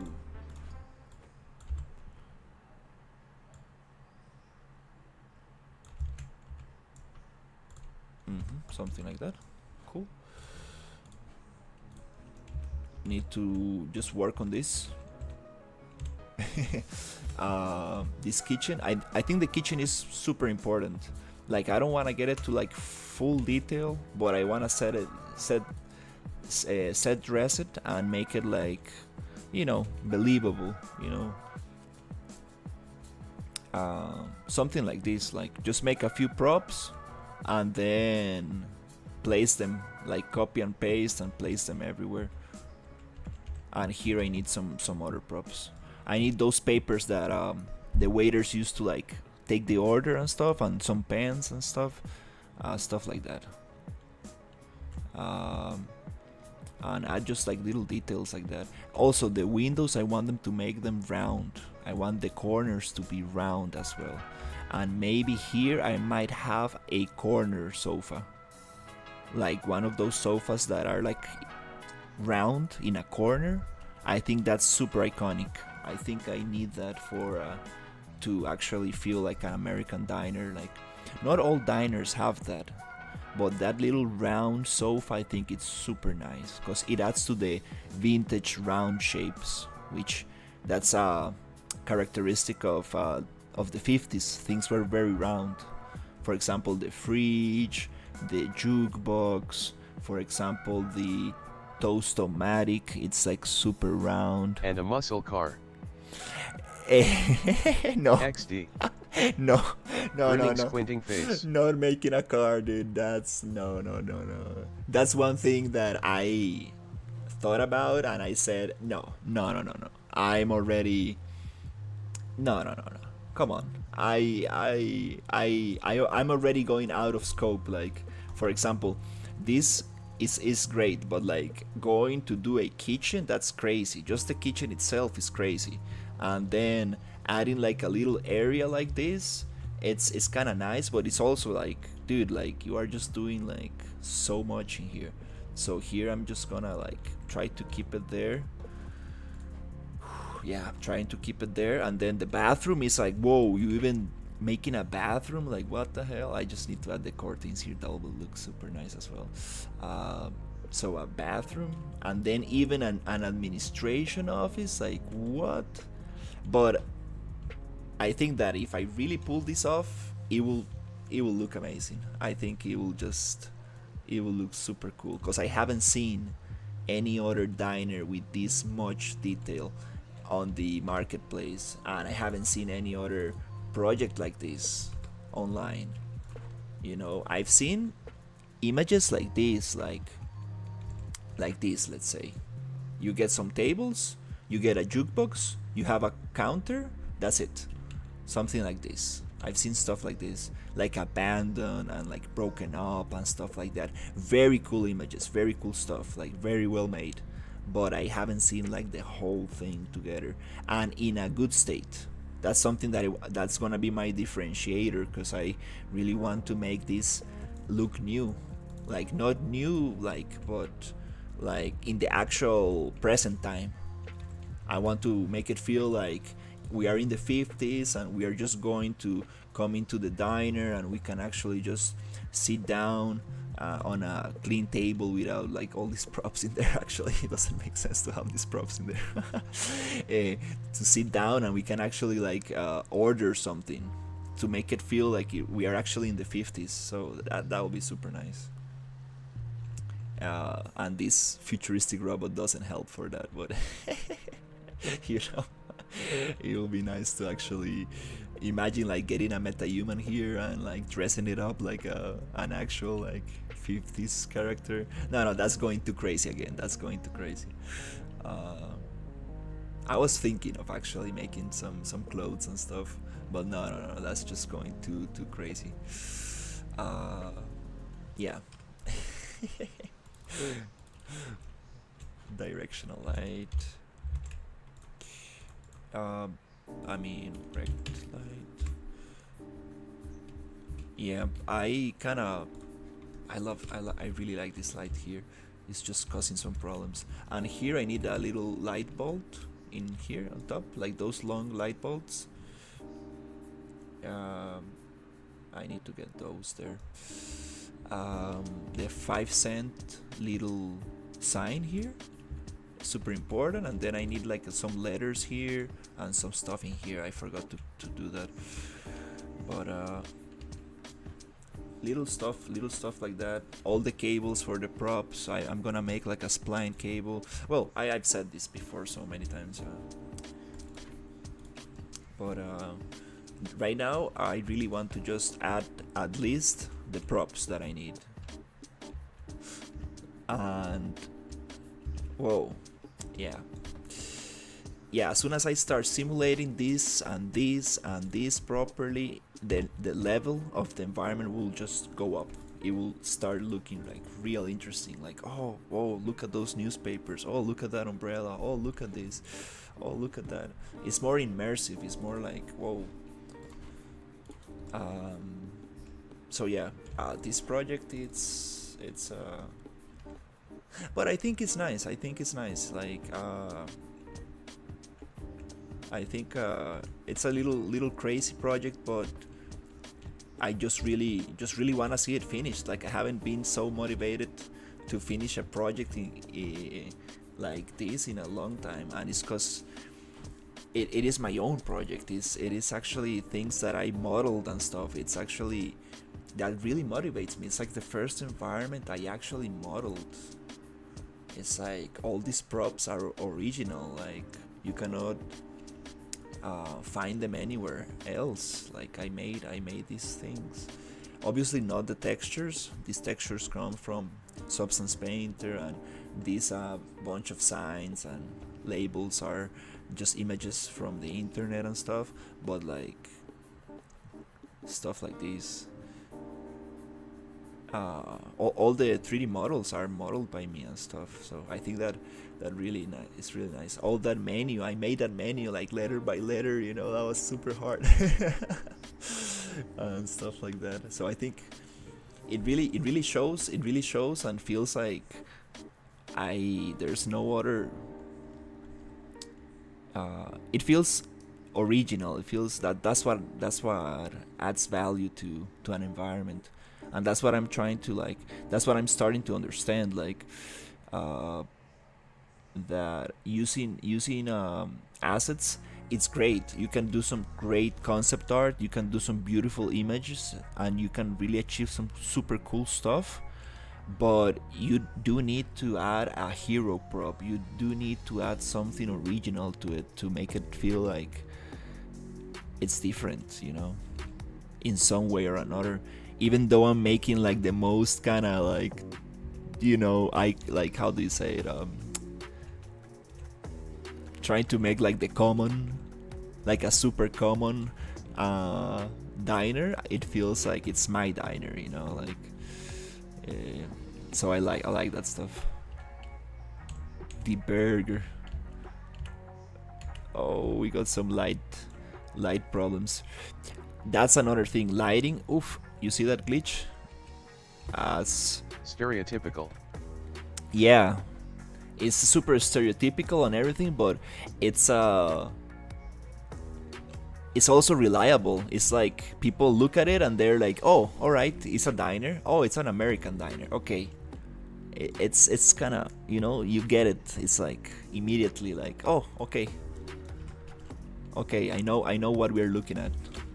Even though I've never been to an American diner myself, I've been in Pennsylvania one time, but it was not this kind of diner. It was just a normal diner, not like a classic diner. But yeah, very very happy with this environment. I'm just afraid. I need to keep myself motivated, to keep myself going strong. Like, I'm just very afraid to leave this project some, like, or not finish it, or not being able to like actually close it in a proper with a proper manner. So I really need to just be as smart as possible, and also try to rest and try to all the things I say in my motivation video. Try to apply those seriously, because I really need. This is like a marathon. I really need to keep my strength and my motivation, and try to not burn out, and try to really just keep the spark going, because this is gonna be super crazy. Like, if I'm able to finish this. Same, I really hope I can finish my game. Maybe it will involve not having the dog since it's really complicated. Yeah. Do you have a webcam? Yeah, I have a webcam. It's just very bad and old. It's like from 2008 or something. And I have a very good camera, but it has a battery, so I don't wanna like use it for YouTubing live, because it's gonna be like, oh yeah, nice 30 minutes, and then it goes off, and then it goes in, and unfortunately I lost the other battery and the other charger, so I'm not going to be able to change the batteries. I have one battery only. Before that I had two batteries, so I need to get another battery for that camera. Eventually I'm gonna get another battery, and then get like a little thing that you can plug in and just leave that camera on for hours, which is super cool, which I think I can do with my camera, with that Canon. You can use your phone's camera as a webcam. Yeah, that's another way. My phone is not so great though, that's the problem, but it has a decent front camera. Like, not the front one, but a back camera. Yeah. Yeah, I was thinking about like putting a camera and stuff. I should be. Oh, that could be nice. I just need to make a nice setup. I need to like place the camera somewhere nice and make a nice kind of streaming room for that. I was thinking about it, and have a nice background and everything, like have like different cameras so I can switch them and stuff, like Cinema Patrick 4D, the guy who makes food. He has different camera angles and stuff. I love that stuff when people change camera angles.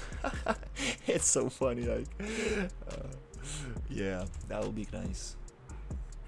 But yeah, I think that's it for now. I think it's almost 1.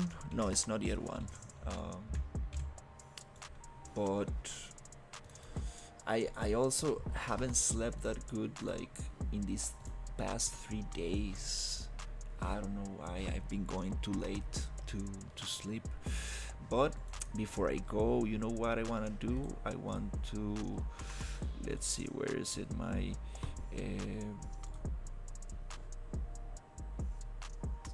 very good stuff right here. This guy, Jens, how to do trim sheets. What I was going to do, yeah, some reference. Before I go, I want to inspire myself a little bit. Let's see, 50s American bathroom. Let's go more specific, diner bathroom.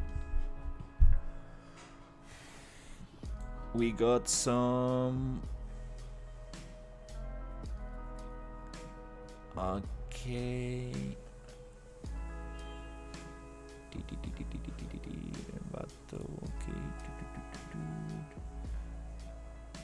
Oh, nice. I got a comment on one of my videos. Let's see what we got in here. Boom, boom, boom. Oh, this looks super cool. Oh yeah, so we do have the basic. Oh, nice. We have some nice posters on the wall, nice lighting. That's what I need. That's a good reference, actually. Let's save this one. We have this kind of thing on the floor. Hey, this is very nice. This is a very nice. Oh, look at this. Looks super cool. Nice rounded shapes again. These signs, I need those signs. Oh, we have this beautiful wall.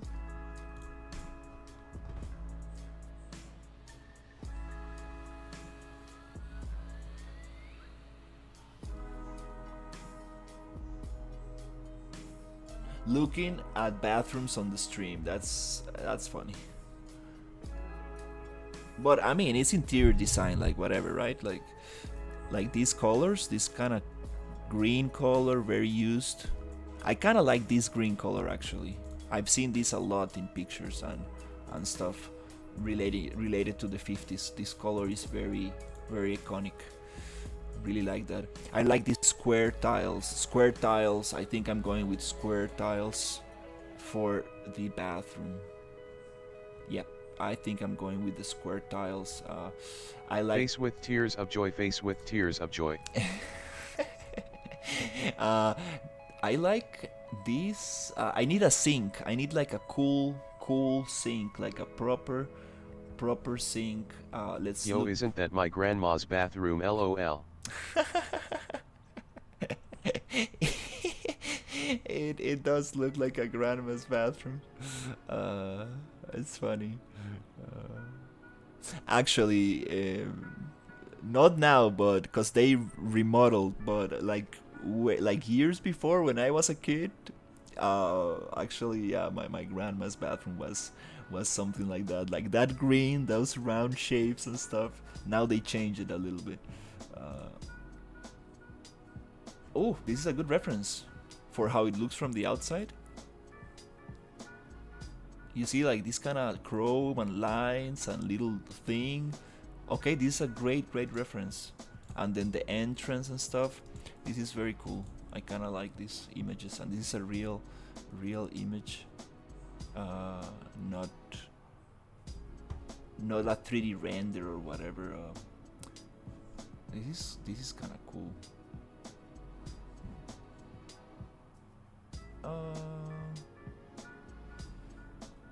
Let's look for American Diner bathroom sink. I wanna see like the those there you go, right there. Those are super vintage right here. Those are super old school, like seriously, those kind of there you go. I think this is it. This is it.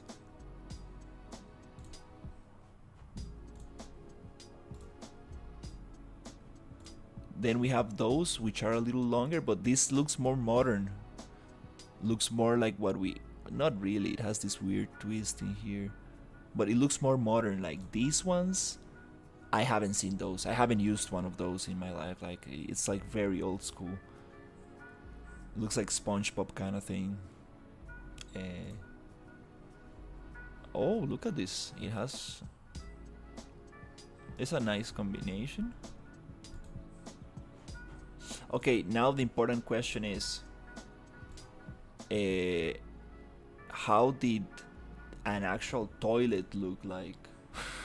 Diner bathroom, toilet.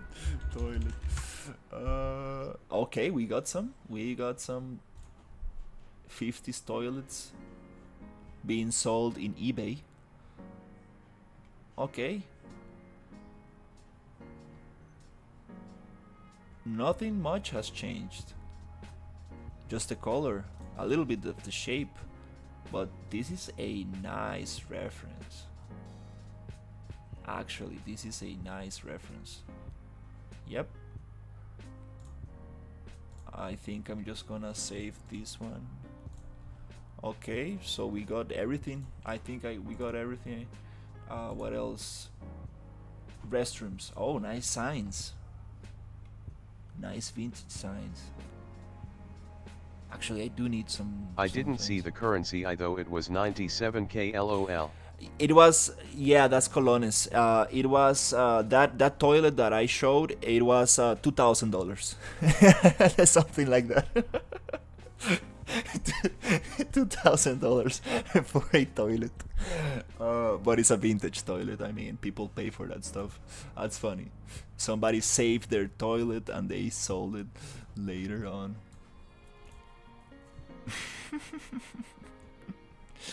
That's super funny. Sit yourself. Okay. That's super funny. Please sit yourself. Oh my god, so funny. Okay, let's try to get this one.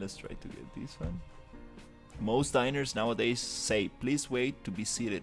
But this one, Sit Yourself, is kind of funny. I kind of like that one. Is this thing made out of gold? Nope, just an old toilet. Just an Is old... it good? No, it's worse. It just looks nice and brings nostalgia to people. That's why people pay for it. Brings good memories of pink toilets. That's funny. Okay, we're gonna make a toilet animation for the stream.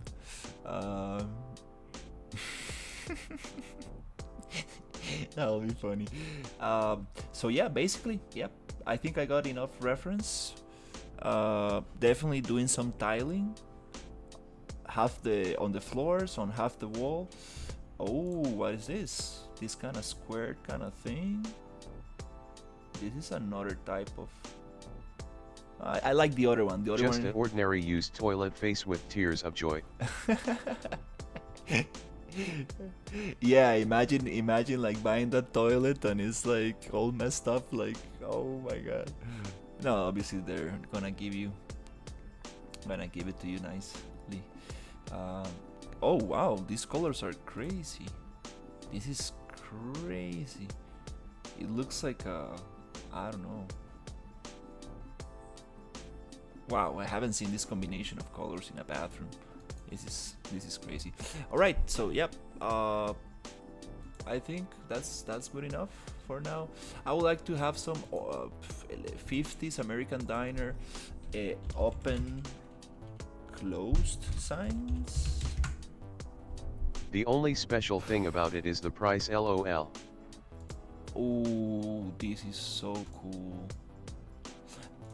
No, and I think that like $2,000 is not that much for those kind of things. Like vintage items go for so much money. Like it's crazy. It's crazy. LOL. Like I think that it's they're just trying to sell it. Oof, I like this. Open. Ooh, yes. This will take me some time, but I'm gonna use curves to make this. That'll be super cool. Just have like an open sign right there. That's a little bit maybe overcomplicated myself, but I can have a sign outside, which is like the one I just saw. Where is it? Diner, like this. Diner open. But maybe I need to name my diner. But no. I think I'm gonna keep it like that. Like no name, just diner. Yeah, just diner like that. Just diner. I'm not gonna give it a name. I'm not gonna name it retro diner because we are in the present time, so it's not retro in the present time. Like if we were in the 50s, it wouldn't be retro then back then. So I'm just gonna name it diner, straight up like that. Tune.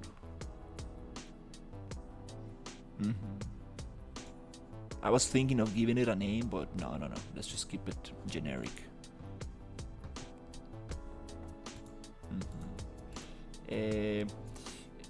I'm looking for the diner open and closed signs. I know those signs that you can flip on the window.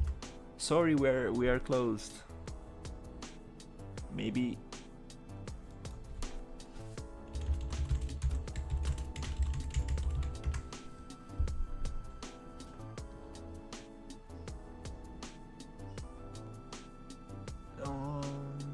Okay, something like this. Something like this, but this looks more modern.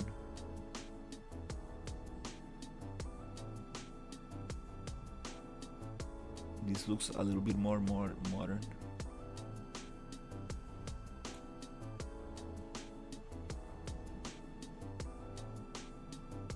Oh, this one, it looks super nice. Oh, there you go. 24/7 diner. It says please return at 9 a.m. Yeah, so funny. I like these ones. They're just very messed up. I think I will just make my own, which is nice. It's also nice to make your own sign, so it gives more, again, like originality to the whole thing. Oops, just save it here. Yeah, that's kind of cool.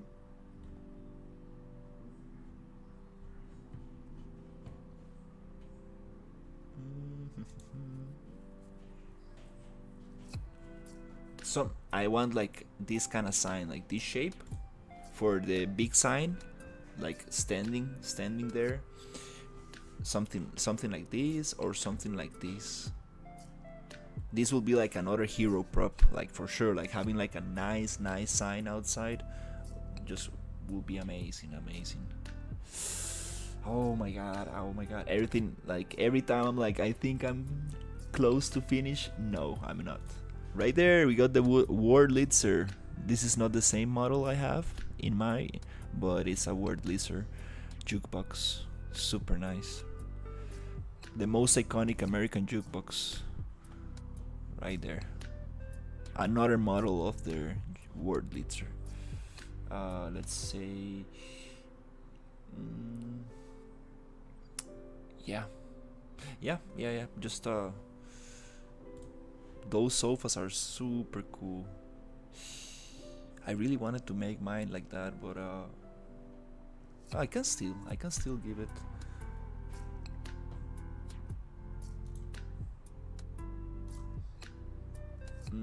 That gives a lot of charm, just making it more round.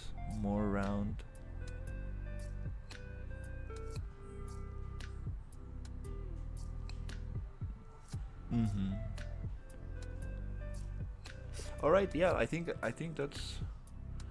that's it for now.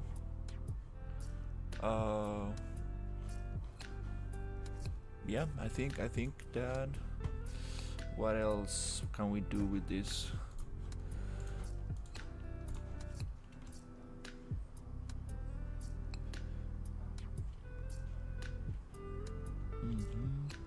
The lighting, optimization, polishing.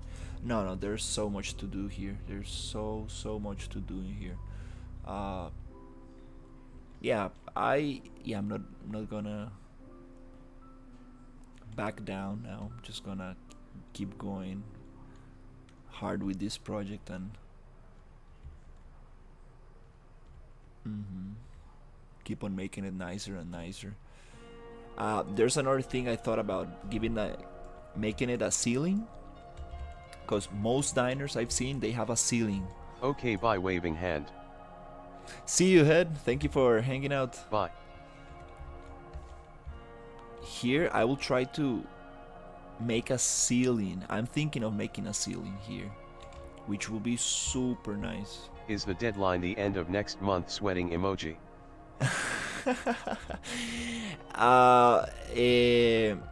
Like, I mean, being realistic, I'm trying to finish all the props by the end of this month. I want to have all the props modeled. Not finished, let's say, not the final Face with version. tears of joy. Yeah, I want to have all the props finished, at least just the first version. Like for example, the umbrella, right? Like I know it's not finished yet. It's not like properly finished, but I want to have everything at least modeled, at least textured, so I have all the props I need by the end of this month. I really want to push it very hard and see if I can achieve that.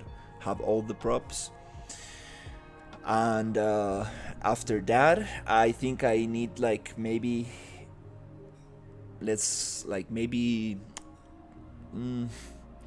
1 month more, I think, just to keep on polishing and making everything modular and the lighting and everything. So I don't know. Still I think. Let's see. Oh damn it. So it's August, September, October. Yeah, I think that by the end of October I should have this finished. Like finished. That's like my hard deadline. Like I don't think I should push it more. But I'm giving myself like a lot of time for optimization, modularity, and lighting, which I know is gonna take a bunch of time. But for now, like my next deadline is that just finishing all the props for by the end of the month. That will be the best thing I can do. If I do that, I at least have the visual part. At least I can say, oh, this is how it's going to look like. I love how it looks. I can show the project. It's nice. It's working. Everything's nice, and then I need to actually make the hard part. You know, like the modularity, the optimization, and lighting. Lighting has to do with the visual part as well. But yeah, those are